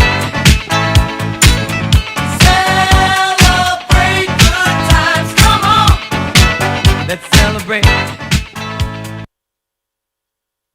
Ja, Lena, ja, ummalingsiaki. Ja, ua, mai. Ua, leai masi asoi foko koe. Kako imeli apia polinga ma le YouTube channel. Ia, apia po le emo i mara tātou leina. Ia, bēr pātau paa le au ona e whai ma ponga paa leo le pōlenga le Radio Samoa su lima i watoru a mo. Whamni atu aso i fōle maro le tātou tano i ta mā, tina, o so matua papen, se o lama i lai whana weti o tō o malama. Whamni atu aso i fōle so. Ia, mes fōle tina, tua ia sana masina pe aulia le aso Taeao lo pitsu lima tausanga. Ia le li manuia tele so i popo nisi tausanga stele ia so i fo mo lai. Tātou manatua pea ia bea pe tātou e whaia lona pilangalo. Manuia tele to wasa i fua happy birthday to you all. Si po mani si o ia waino i oe. Se ulpolonga wale se me alofa.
Alofa Samoa wa ule nei o kasputi alu a wale sui alingila ula ule kio a eva mai ina se fudu lima iva kolu a mo Radio Samoa vevela a Tangina mai me usu 5 minute o na tano nei tu lai manu te zonu tano manu o nata tu tala ila ngana peotania pela ono pe atu te tono le son fuola pe nanto e fo i mai ai tau tua au tanga mai a tipi au tanga mai a le mai atu ala tanban e ngo inga silinga tali seul fa moe ai le se mea la to wale pe por ei tato pa yaso le li o ni spo taimi o fai mano longa la o finga venga ya lo nganu lue po isi ata tonu pa pena fo i le mano le tato no ni se lo finga manga venga e le mano lo ya po mano lo fo ina o nafi mele so ya e to fo ya ngan venga pe masani sto langa le fo le pe a pe e le por clame panga solo i tono ainga e o wei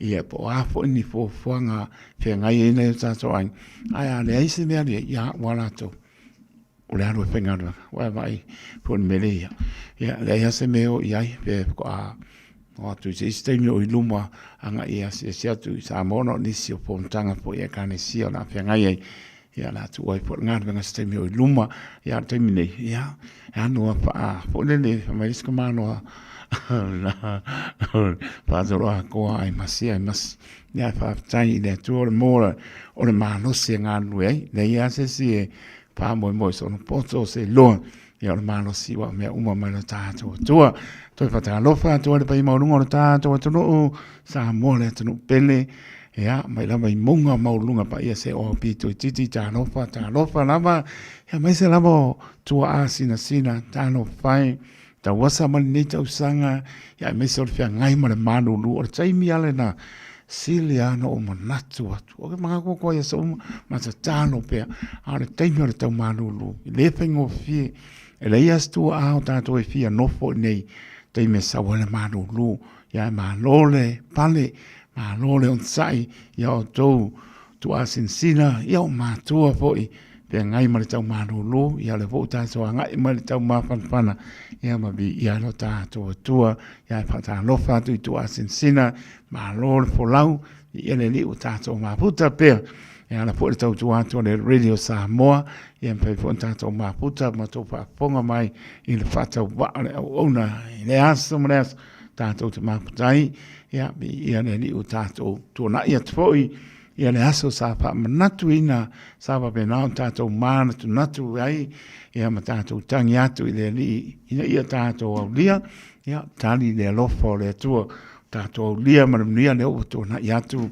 le aso nafi sa pa ta waina i fina ngalo lana pa nau pa tu le aso na so i fua mai ai le pepe o le Christmas li utino tangatai le li lo tato fa aula o Yesu ke biso ta ua tene le aso a pai o lo o pa pe nao na e mana tua pe ia matao so inai pa ngā malanga mo le tau sangfo ia matu mawai o le alan so i fua mai le tupu o le li o le pauana tu le matai po le ase au wala pe le leimo e ma uma tato ia no ngai muri tai ai tato tato te o muri tai ai i le au wala le ufa tai mai le li na fioa saua se au wala sili ona le manaya e se baba aia ata po ie mai le ia se tu por ngela langi alu so i fua mo le pala umanu al fata ta inga le o mai ro tato tua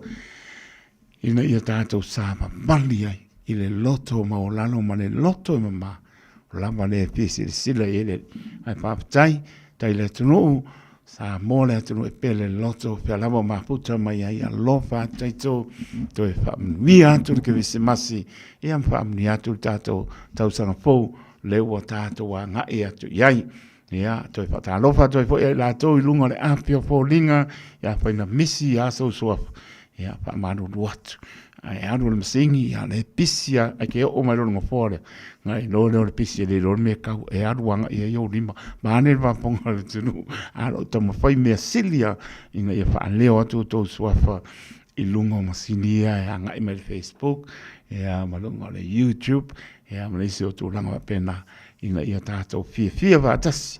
Ai whamria neni pōkalame, anu anu mamao lo papena, o na tā pena i maro tātou tunu. Ia o le itia me uma i le mātango fia o le alofa o le atua, ia mwhatau nuina le manuia, pe ramana toi wha manatu, māta ana le meo a ngai e tā whaona. Awane i opere fia, ia manisi o tūlanga, ia te au po ia po a po ni e ka le sia o lo a ngai atu, ia im tūlanga wapena, tari tonu e le mwhaina, abeni ava ona mtulanga wapena e o le meo lo ia alum whanau, fia whaatasia, ka mo e aku ngai ka miki le sipiko, ia lae, manuia tā paonga le ne aso i le lofa ni, ia ma pui lo tō soifua, ina ia whaatau nuina i le manuia, tā le marua mina tātou tala i le ngana peretania, lo whangia le ri, le urwhafo ma le urwhane le so, ia whamanuia le atua.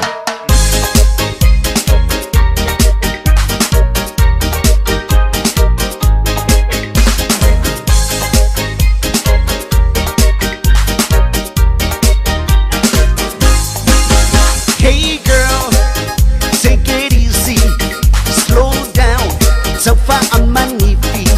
Then I went out, fast and furious, soon a girl, so please go slow. Hey girl, take it easy, slow down, so far on my knee feet. Then I went out, fast and furious, soon a girl, say please go slow. Sooner please go slow, yes, slow. Sooner please fuimos Lima, go slow. Ikaw pinupoy pampano, upoy bay may kewa, sulang niyam, kamay moli at kuliang.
Lo usista, se awale pai mea ika kumai lunga e pai lau siva. Papakui mai le musika e se siva mai lo sista, se awale pai mea ika kumai lunga e pai lau siva. Lue lo sista, lue, fai au vita, lue lo sista, lue, fai au vita. 1, 2, 3, 4, 1, 2, 3. I know you want me, you know I want ya. I know you want me, you know I want ya. I know you want me, you know I want ya. I know you want me, you know I want ya. 1, 2, 3, 4, 1, 2, 3. Zumba, Ochuluma, Zumba, Ochuluma, Lue mai la musica e papalengi ai opika. Eva mai así de maela malejamo excedes. I know you want me,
foafi o le tala lelei Sautau ai nei O le na foafi o le tala lelei Sautau ai nei Alleluia O le na foafi o le tala lelei Sautau ai nei Sautau Sautau Sautau ai nei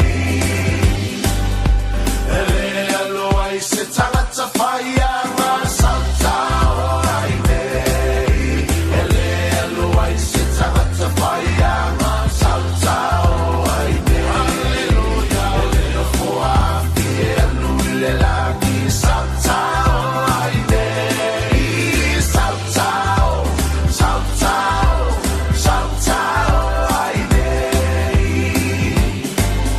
Abraham tama malana whanau Ua toga tele nau nau O amu foi leisi, o oe foi leisi Ia vi ia I le ali Abraham tama malana whanau Ua toga tele nau nau O amu foi leisi, o oe foi leisi Ia vi ia I le ali Alima tamatau, alima anga vale Avai tamatau male mai anga vale Elu le ulu, e whaata amilo E na pui lalo Ia vi ia I le ali O te whai o tōma whai tangata Whai tangata, whai tangata O te whai o tōma whai tangata Pe awhai tuk te mule mule e te a Pe awhai tuk te mule mule e te a Pe awhai tuk te mule mule e te a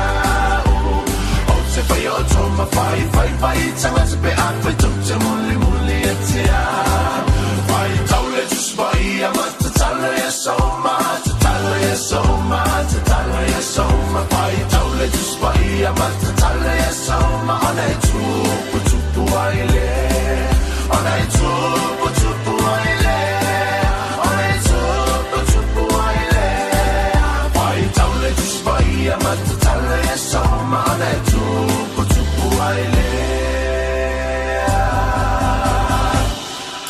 Alanga le siu fofonga ole o mamo I whapole pongi sa po o whea o iai Ala au I mamo ua le iloa Wa mama o mai le o mamo Au mai I totonu, au mai I totonu Au mai I totonu male anga sala Au mai I totonu, au mai I totonu Au mai I totonu ya Yesu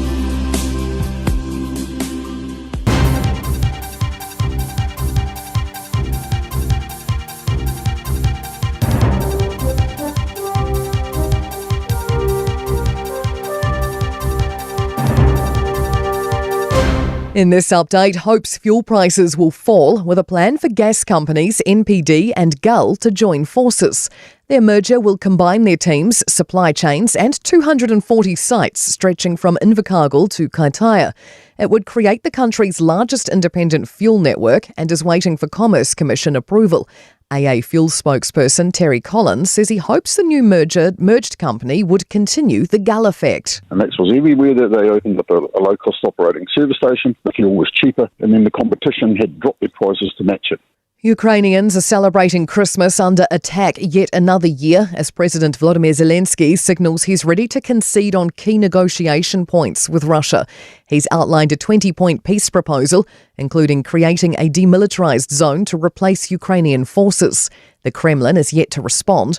CNN correspondent Nada Bashir says Russian drones continued to strike Ukraine into Christmas morning. Another attack targeting a market in the Kherson region. At least one person is said to have been killed, according to a regional military official. Police in Turkey have detained more than 100 suspected ISIS members allegedly planning Christmas and New Year's attacks. They say the group was planning attacks particularly against non-Muslims. Women's Refuge is preparing for a surge of crisis calls over the next few days. Generally, Boxing Day is one of their busiest during the summer period. CEO Naomi Ong says this increased demand puts pressure on their services. Our beds might already be filled around the motu. Our refuges might already be at capacity, trying to deal with all the new things that are coming through. A magnitude 4.7 earthquake shaken many awake in the lower North Island.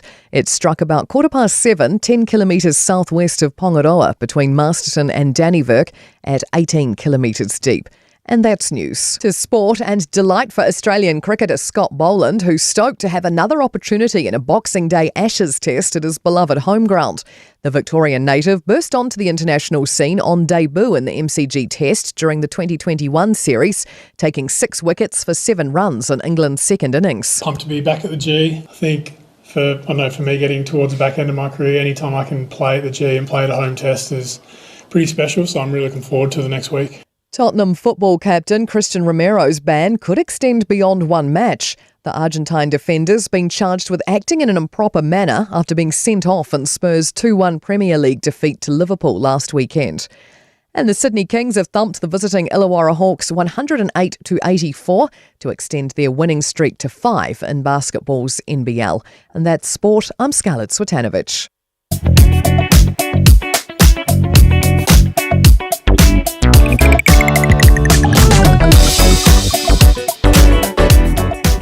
Tōru minuto pa te ale tu lai panu papakora panore tātou tono o I tala o nātu le ngana peora tānia peona pātu whamanu roa tu wale intala le tu lai panu peona masani e mai si o tātou tono ea tātou le passport pe au lia le angana leo matai ea la paponga I tala mai si o tātou tono o Samoa se toi vai ngai lungo le wala lo manai alama le lo mai le traffic o lo ma le traffic tai lai tu le lau papa ia pa pena foi ia le taulanga Victoria Park ngai lunga le lau papa ia pena no fa ia tu ia nai na to fa mau ia misole me no fa le info I mo tato te ma fo tonu ai lungo le ala fe manie saunga le mo pena no fa manato au le pa ngai na te foni a ole no le mo le pa sia mo li o le kai minga ngau pe o I kama po le bao le langi malalang ia tuni elo sao ia ina pa le tunu ai le la male uta mau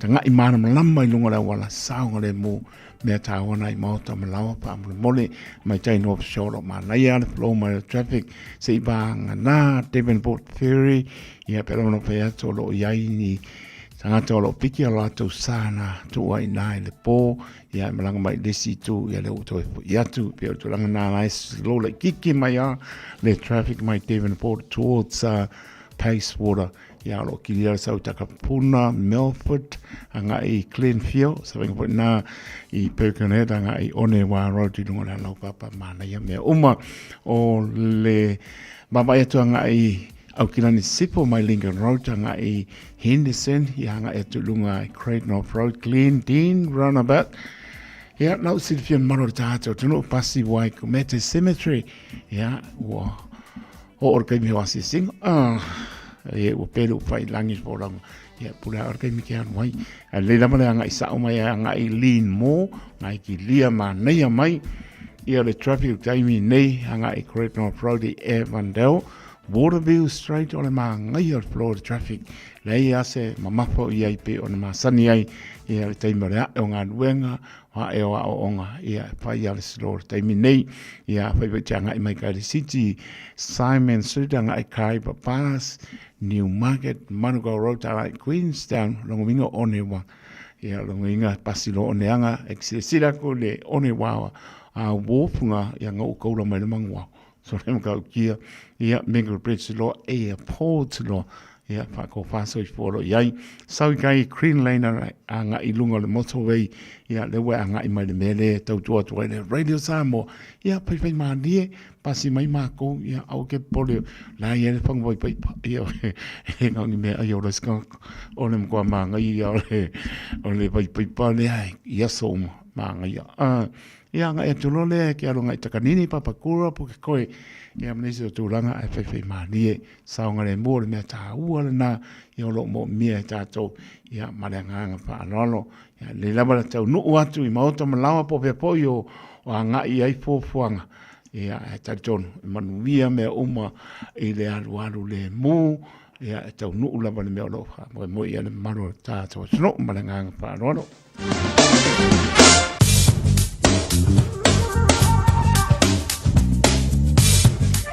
So venga tala tau ia o lo tu malu le vera whaamawina i au ki lani le mawa ea tu langa lo ia lua su lima le mapanpana lo ia au ki lani le so sfulu whalo na maru le fiafi o lo au au ala sabringa mai sau te sipo le vainga mawa tai au ia pe mola stona ia pa upo iti munga au au ia lua su lua le vera whaamawina mawa tai au lo na maru le fiafi e se fulu marfa ma ne vo le tau le sa ia le o umalama e tapo inga i le tua e tu patasi o topi ngano mo tātou roto ia awer tātou tau longa pese tau langa o vi inga ia ma e whaaponga e tala lau whaaponga ma lau whaalongo i le matanga o fia fionga pa ia lo tātou tua ia le pe mana me mana ia le tau le sa losu tau le vera whaamawina e le asa lona maru le fiafi es ma lima o lotu maule a wa pa talo pa si o tātou tunu i Samoa toi whaamni atu le Christmasi ia me sori tau sanga po wanga e tiai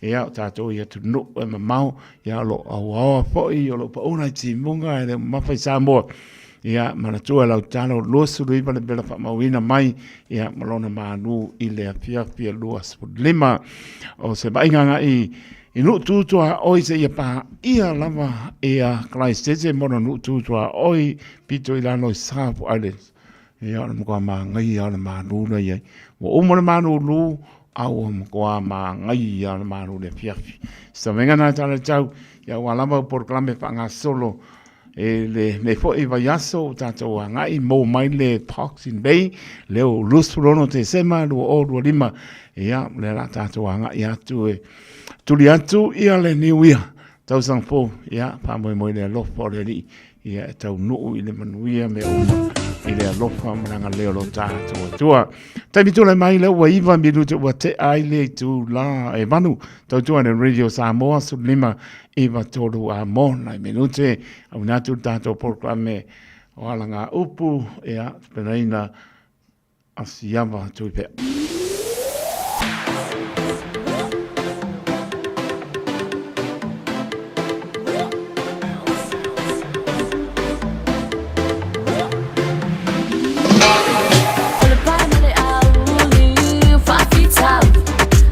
I'm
Rosa Masnika mea, musika lava lava.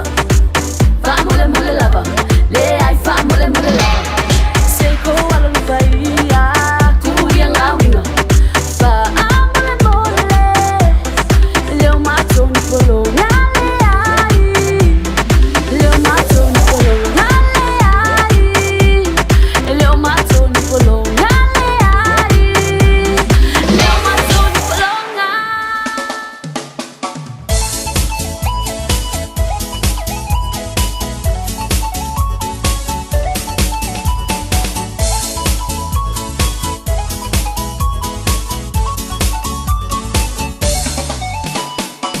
Lima mai i le mapu i tinga, papia pia i nai oe i ana musika, musika mali e, musika i leva, pate ai lo vai vai mai au maluenga, vai ai au fika, nei so wita, ai sa wia wa upia wa ai atu wa sila, eva mai la ia, le au pa i mai o tara, wait to see o malae, Helena wa okay, eva mai la ia, pule lava o i lau fika, a vea lava o le musika, le mapu ai o tina.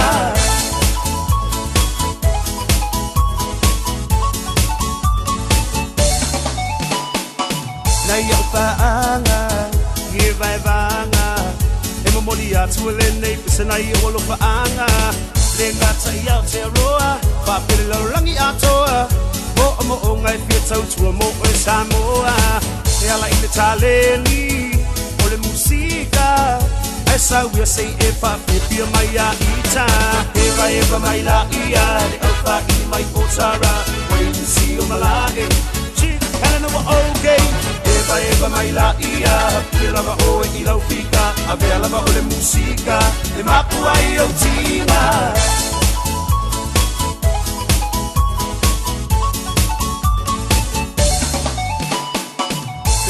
le mapu i tinga, papia pia i nai oe i ana musika, musika mali e, musika i leva, pate ai lo vai vai mai au ngaluenga, vai ai au fika, nei so wita, ai sa wia wa upia wa ai atu wa sila, eva mai la ia, le opa i mai o tara, wait to see o malae, Helena wa okay, eva mai la ia, pule lava o i lau fika, a vea lava o le musika, le mapu ai o tina. Se fai mai o le nei party, e pa o le nei party, ai ase foi o le musika, e pisa le na party, paski mai lo i le mapu, oka e ua afu, so mai lo ma le mix low, so o singa o i lo wafu.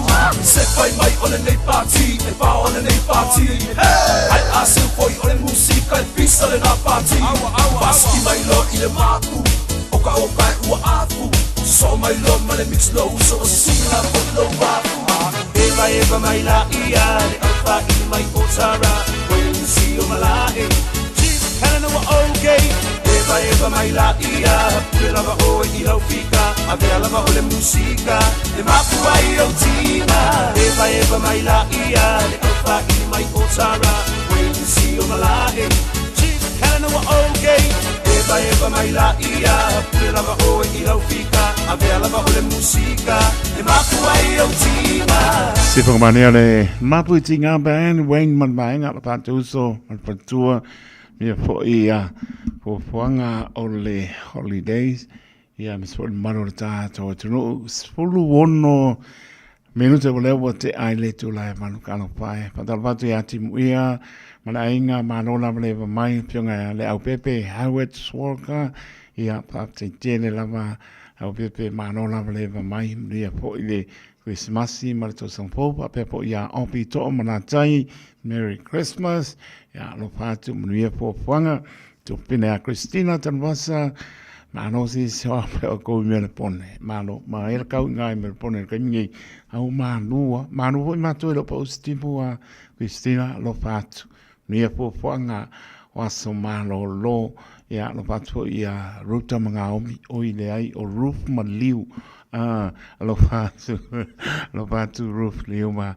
a inga mano le maputa mai, ia wapepo ia, I tu e malai lilo mai hava alo patu ma alo lava le maputa mai te o malai lilo mai hava ma le ainga ia manuia fo'i ia po fuanga o le nepo iaso hapenga po ia e le telu the boys kalo fai ia ma alo lava maputa mai la to uma lava maputa mai ngole apia po linga a misi swafa ka ke kaui loa e pa kaulo e ka German bands o ka seki al ka manga smelo fa ponga tato programe la langa op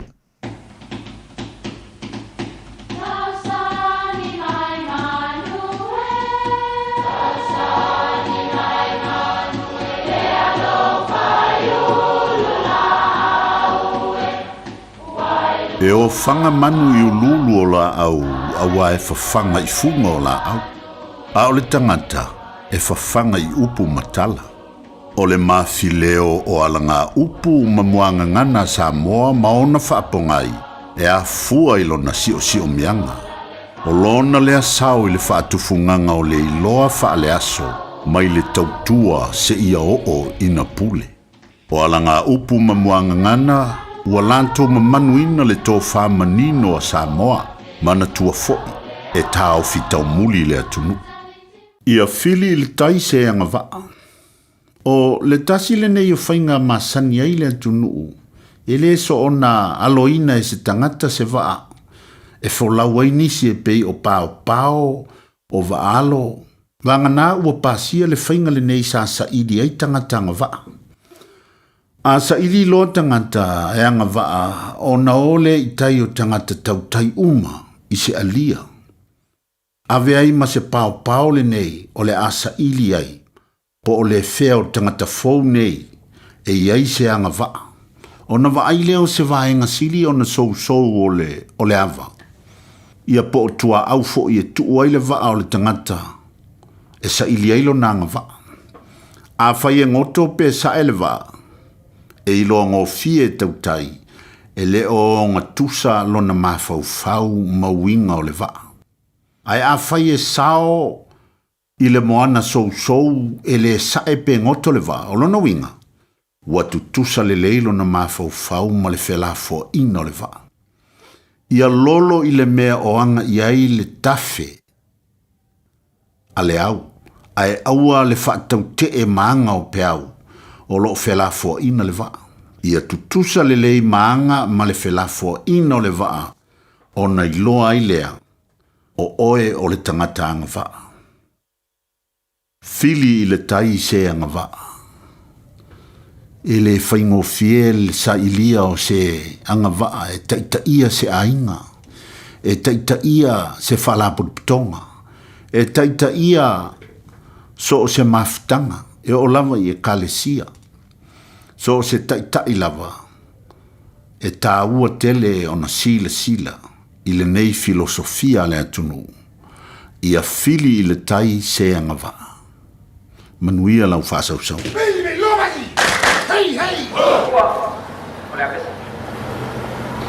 Hey!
Bye.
Se pangmania le fianga mai I pua mo tele sala fai fa mai atu ai le tato proclame o le halanga upu e pe on te pena ina fionga tia kono ya siava tui pea fa mo mo le lofo le li e le va spos fa ponga fo I o le tato proclame o le halanga upu. Leaving in sin. Where are we going again? The beach. Obviously. Which beach? One that's close and not full of Ooh, I just found our matching hats. Nope. Okay, Safe Swim's got a green pin for Takapuna. Yup. Tide's good, lifeguards are on duty, and there's no wind. Let's go. Water quality, tides, lifeguards, weather. All pretty good reasons to check Safe Swim. Visit safeswim.org.nz or download the app today. Thanks to Auckland Council. It's summer, a time for gathering and reconnection with the ones we love. Right now, measles is travelling across the motu too. It spreads easily and can cause serious illness. Before you visit whānau, make sure you've had 2 doses of the measles vaccine. It's the most effective way to keep the ones we care about safe from measles, especially if they are too young to get immunised. It's free for most people, so contact your healthcare provider or visit bookmyvaccine.nz before you settle into summer. O le Casa Beds and Appliances, o le tali o manaonga, I o loa e whaatotonga ilo mauta, ini tau le lei, toi anangata, e mawai moenga ngau si tutono New Zealand, whaapea se tino fōa o le potumalo lo, laulau ai manafoa, TV, la au pese, usa aisa, masini tā lava, telefoni fe aveai, maisi. A whiu ane loa I le whawhituwha Great North Road o tau, po le tolo fituiva Great North Road I Henderson. Le Casa Beds and Appliances, telefoni o valu se lau, lua lua lua, 555, o valu se lau, lua lua lua, 555. Poi loa e mawhai o na whaongara o Q7 e whai matapasa mo lo whare mōmua. A whai fwoi o Yeiso mō kesi e mawhai o na tato susuina o nisi a wala I whare tupe sese a tonu e whetau I matulanga o roolanga timinei. On mata o nanga I Supreme Mortgages, mata o tifisoswani e sue se tali mo first home buyers and refinances. Para o mai au Sam I le oruatasi o valutasi toluiva valutasi pe emaili mai I a sam@suprememortgages.co.nz. Talofa o to finga le tau tala ma eselo fia whanonga le breakfast le Radio Samoa o te maa o nai. Sawa. Tavi tula mai lusu luiva bilu te ona tāna le tu lai iwa tāna iwa tau lunga stau tua le o una pātau.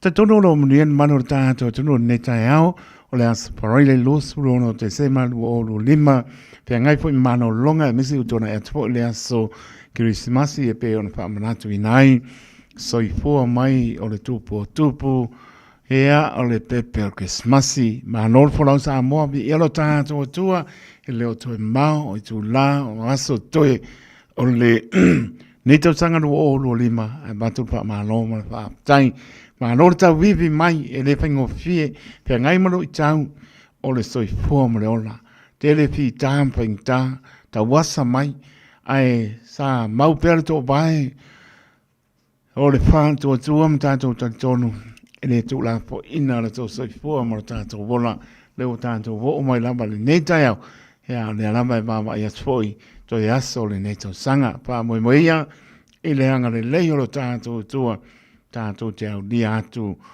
e le lo o no ya no ni poponga mani fa la lame lo fa pe na tali la inai ia tanto fo la ngore lo lima ai mnuia me uma ile fatasi mai o tato tua Padalvatu ya Dave SV po Samuelu malainga pa tai maptomai pena po ia itu malai lu mayava malainga roof liu pena po ia Christina tan masa misi wa misi akola ko so fa maru wako anau tana tato leina io wako ka leiva to fa so ifo ai toi mori no fanga o que masi le so go ba go po coin programa e que o alo le uma programa pa nga solo a le o ba ko mo ko seki aga ko ia ele o seki vo ita to tala I news ia al wako ni spalangi ia pa penale ta to waru le ka go boy ia to a mos pelo inga ia ma utanga ba ia tipi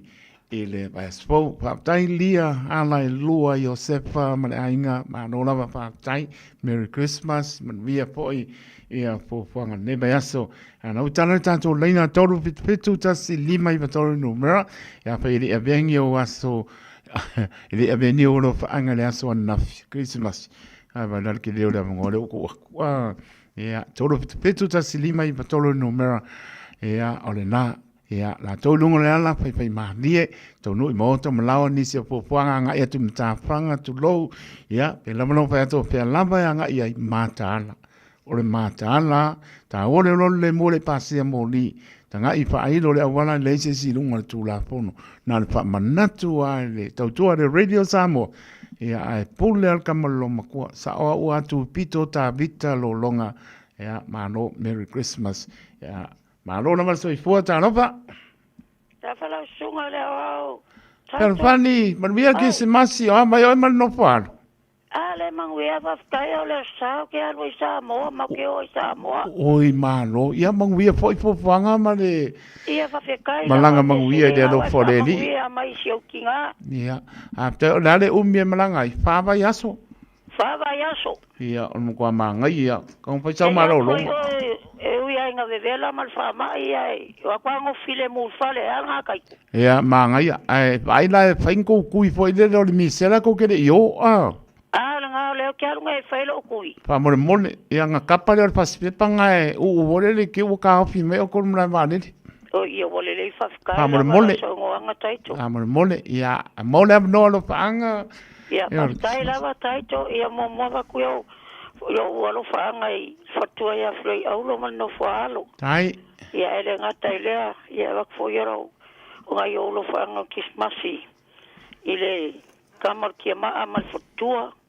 Mai o le pose sei lo fkele aku mo oe ma le fatua ia mai se pa I o le kalesia ia o lo fanga muli ia ku la o kalesia sa Maria nga lei pa o fanga lo mai la sunga fa finga angeli ma fatua litas ia le kalesia sa Maria nga lei I o tau ia mangwia la le Christmas I matau sang fo sunga to ina ia Yohane Solomona mal fatua pa I o le kalesia ma le kalesia o maka me Amerika ma Australia ia sawa I Samoa sa Maria nga le lo ke le aksel fani mangwil Christmas I mata sang fo o ainga o ma fa long mai lo ngai lo makua ia Christmas I maka sang fo sili ka ko le ki o Samoa taito ai so wa sunga fa fanga lui pon fasio ai dama to ia ane ia mai se la fa nga luenga fa time nga luenga le ka ko le ki o ia le fo ka mo mai a ule fa mangwianga le Christmasi pese sa o pese kuai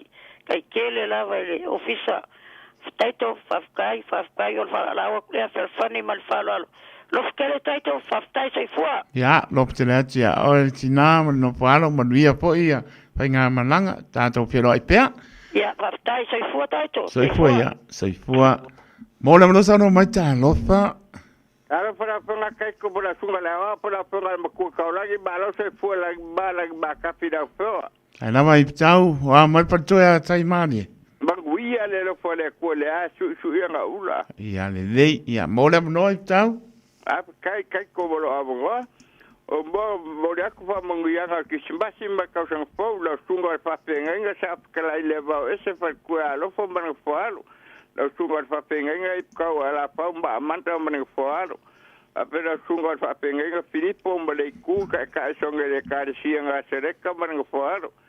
Ape bako fa penga va ele makiba ba fa ku a crash. Ape di ba se Filipa ko ba kai fa au balolo. Ape kapsi da fa imbiliaba. Ape si pa mbadika. Ape fingiaso mar fa ku pa penga fingiaso. Le pacho fai dua baranita boleh aku lo fa kai badi mai kau pa mo kau lo ngafa ku ya ileng kai badi kapmbangai am ba ku ya peka apeka basa basi kai badi de vai apeka lo ba fa ngau ba be fa mungala limba kalo banguia kisimas tombratai paulo mar fa ku ba ilaka mar fa ku kuingi manguia kisimas ba kau kang fo kai bari fo pa umba fa ku a pepe A pero ngoro ari so ka mahana makinga makua ya bainga. A pe fa mo ka ro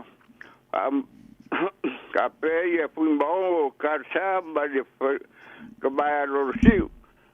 Ai ongo se peka ka ngoro population ka ba ye pika ma se ngiu ma fa nga. A pe sa buelu mambalai. Lo fa la ba ku ka se fa ka ba de pe mi ka fa ka da ba kai ko bolo avo. Lo tere mo rua I tau ma tai ma lia fo fanga neas. Pa kai la ba kai ko mangwi la fo fanga fo la kyuk. Ya sei po ya. Kai fo. Sei po ya. Mo la no sa ro mai talo pa. Ai ya ke ni bella lo al ko pai ala me ko ye nga su lo dung. Ya sa pa. O ko manga ko se o tina pe pa ni le. Ko pai fa ko lau. O ko pai fa ko lau. O ke le lo pai. Kau sa oa ki wa pe wo ka ba ko se kala wo ia a o pe pangi ole ma kwa lima le ia se o ki ngan me ro ko pai pa ko ela kamala nga kasi le poka po le pe poku ngi ya tu lo nga kasi le poka kongo le ulo al ma ngi o le finga le socio le pe finga socio poling ia ma kwa is really low bena ya asu lo le lungo le lau ya ku parole se ki lo lau e mankoa se ki ale ya va ko lo plate ya va ko malau kui malau ngi ya wa por kamar nga kasi le poco ya nga o lungo lau si lo lungo I o nge lo le poco ku lo lungo ya pa sa nga ro pe ko lima pe ko va lungo lau ya se le ane o lau puka ko pai ko pai fa ko lau no karong ko ele ko pai po le lai ki puka se purua puka ko ngoro I por kamare kasia si lau ko baru pa sangai ko por kui mar ngai ia nganuale pe o lai pai ia le tino le po ai mangai ale pai mai mo do tas o lima ia ngai mangui ai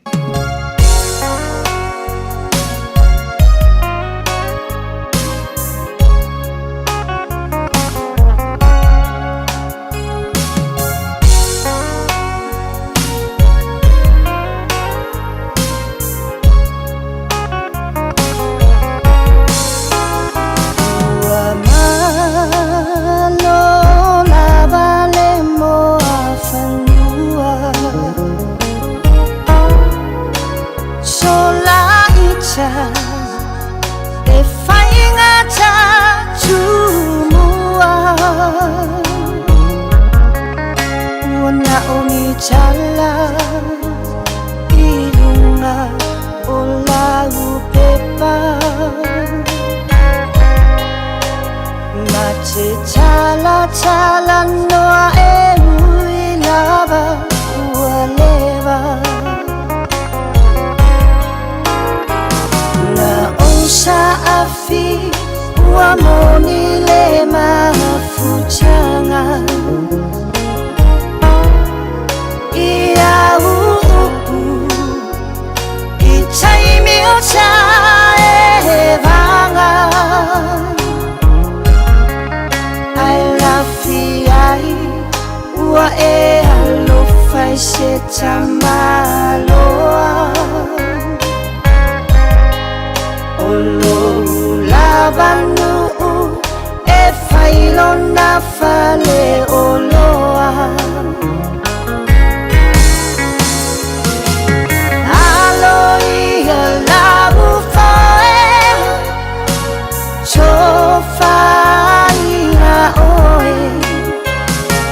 Talo ia manuia sungalo fa amoe moe afai ngo chulo sa on selangona ina pea o ulimaya ela vea ia I oe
fa Samoa.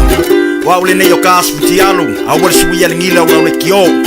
A eva mai ina se fudu lima iwa kolu. Amo, Radio Samoa, vevela a.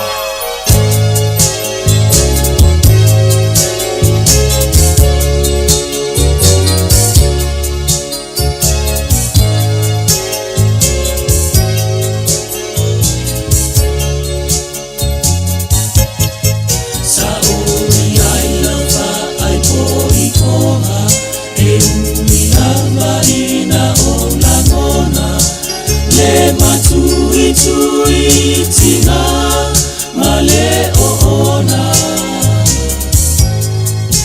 a otama ile piano sautama fai e fa angalo ngalo le mafutanga mafana ile tele oaso lori mata uale matu tuatukea ia Yesu lo umanatu yafa afifilemu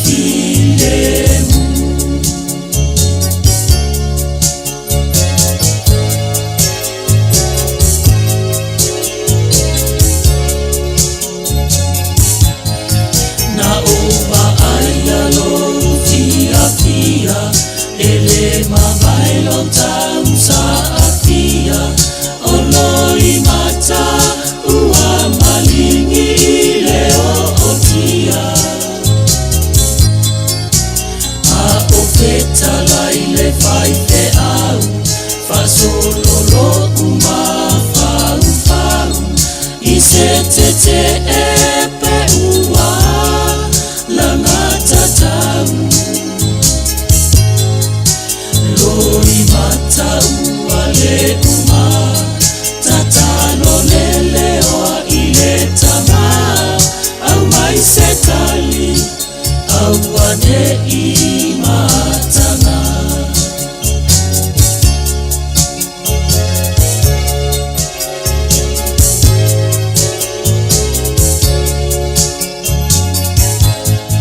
na umalo ufa amore moe ina uwa foa ia tuoe au ita ea pe o selu popo se mamoe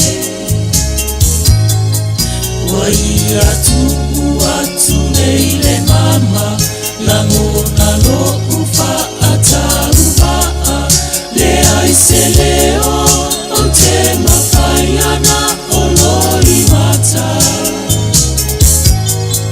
au Yesusu elo ufimata masomi atu iluma otangata sa otalo sia iale ose somi fa alata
no ia lau fai vai ponga o tu fa nei longa ia pa pena lava mo onga na se oso ia ro lupi bane le swapa justice au foi lo fatu le aso ia mse o tausia rosita nia foi krisi masi ia le oto e mo le noa pai o tato ro faanga pa talo fatu e lau fionga te akono to ina to lolo ma no le on sai mai manuel krisi masi ia o roma pa tu ia Elisabetta.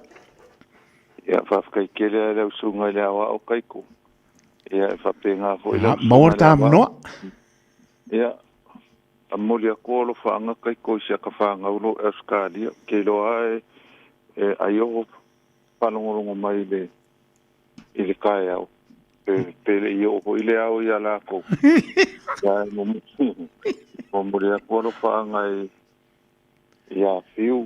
Ia mai seo o seo whaanga o tau tofi ma singi ia mai se mako mai se teret ia mai se foi le sunga ko inga ia sawainga ma o makelika ia malfanga ui Brisbane e Australia ia famangu ia kelele ko ai ko fufanga ngi yaso mangu ia foi kausa ngafo como foi esse kai mi ka ko filo ia mai se ainga ngi sila ia ko finga ia mesi ma ia ka i malfangau ia mese foi ale ia o mako ai nga umalava ia pe kile male farko foi ia malfangau ia manguer kisi masimal kausa ngofo ia mese foi o ai nga show savai i kanga ia o anti seka male pangau manguer kile kisi masimal kausa ngofo ia me se foi a inga umalava o se okinga i le au sango koa i New Zealand ma le au sa ko i lolo ia le fakele aku mo o kou ia mai se o a inga i fale ulo a lo fakele aku o ko i lolo singi ia lo au ia o lea palangoa kulunga kelfongi ia me se foi lau sunga le li au mal fale kua kaiko tai lama to lolo mo pea lau sunga le lia o le malu se kingo sirila nga wa folfola inga le fionga le ko ko la ko ke sil mulmuli a le ko ia lunga le kio lei ke manga vai malanga le fale pe ko fainga ia le wa mai lo pe miko ke alo le fale ba ni pa ponga le tunu ai ma na ia wa lo le tunu e anga tonu ama no o facili ia papa i o fa mani ina facili se uso to lo vane swapa ia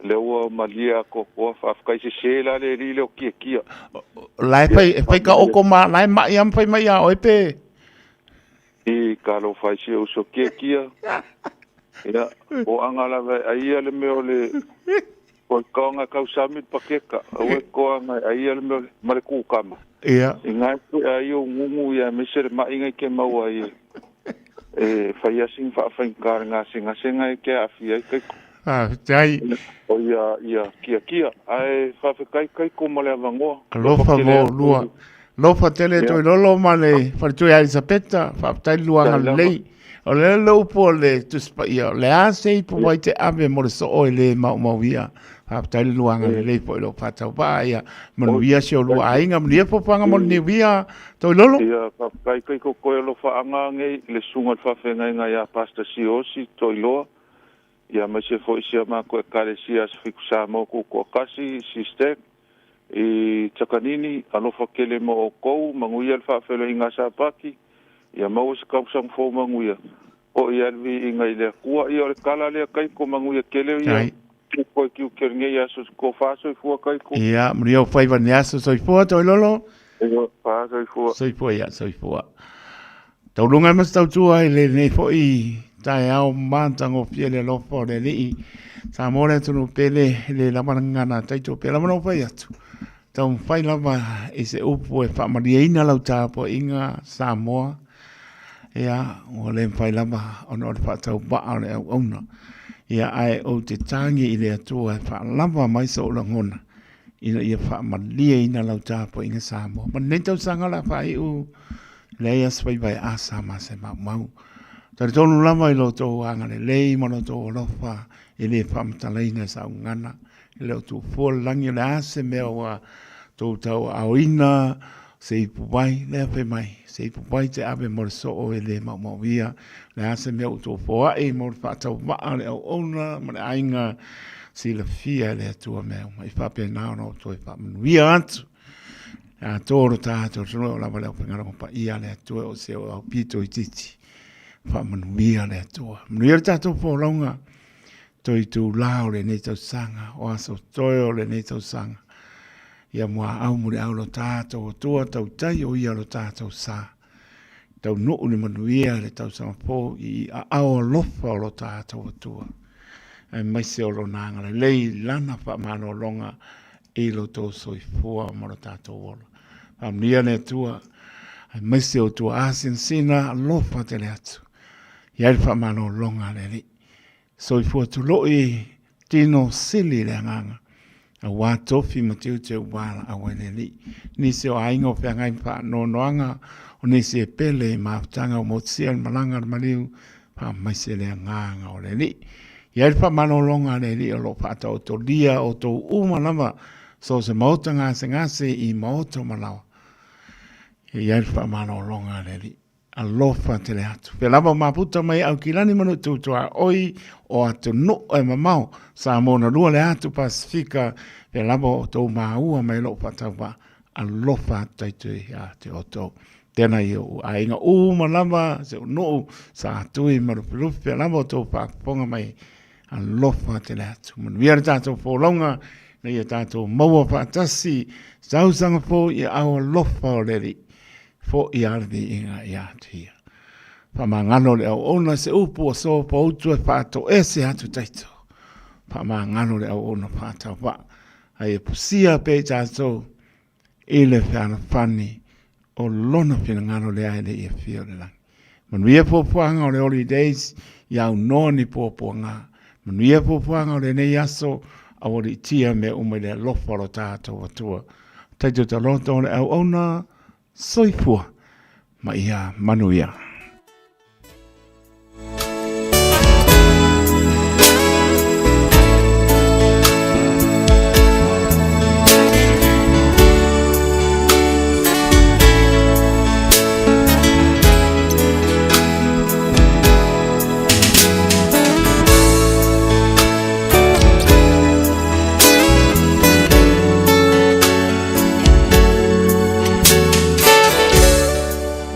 Loango whamungaku lumanai au sange pepe malulu atu alofa atu Frank Pingota taimolo paanga alofa tele atu tofi lau sului pane ese fia me spaya alofa tele atu manongi efu alofa tele atu nia somano lo ile alofa atu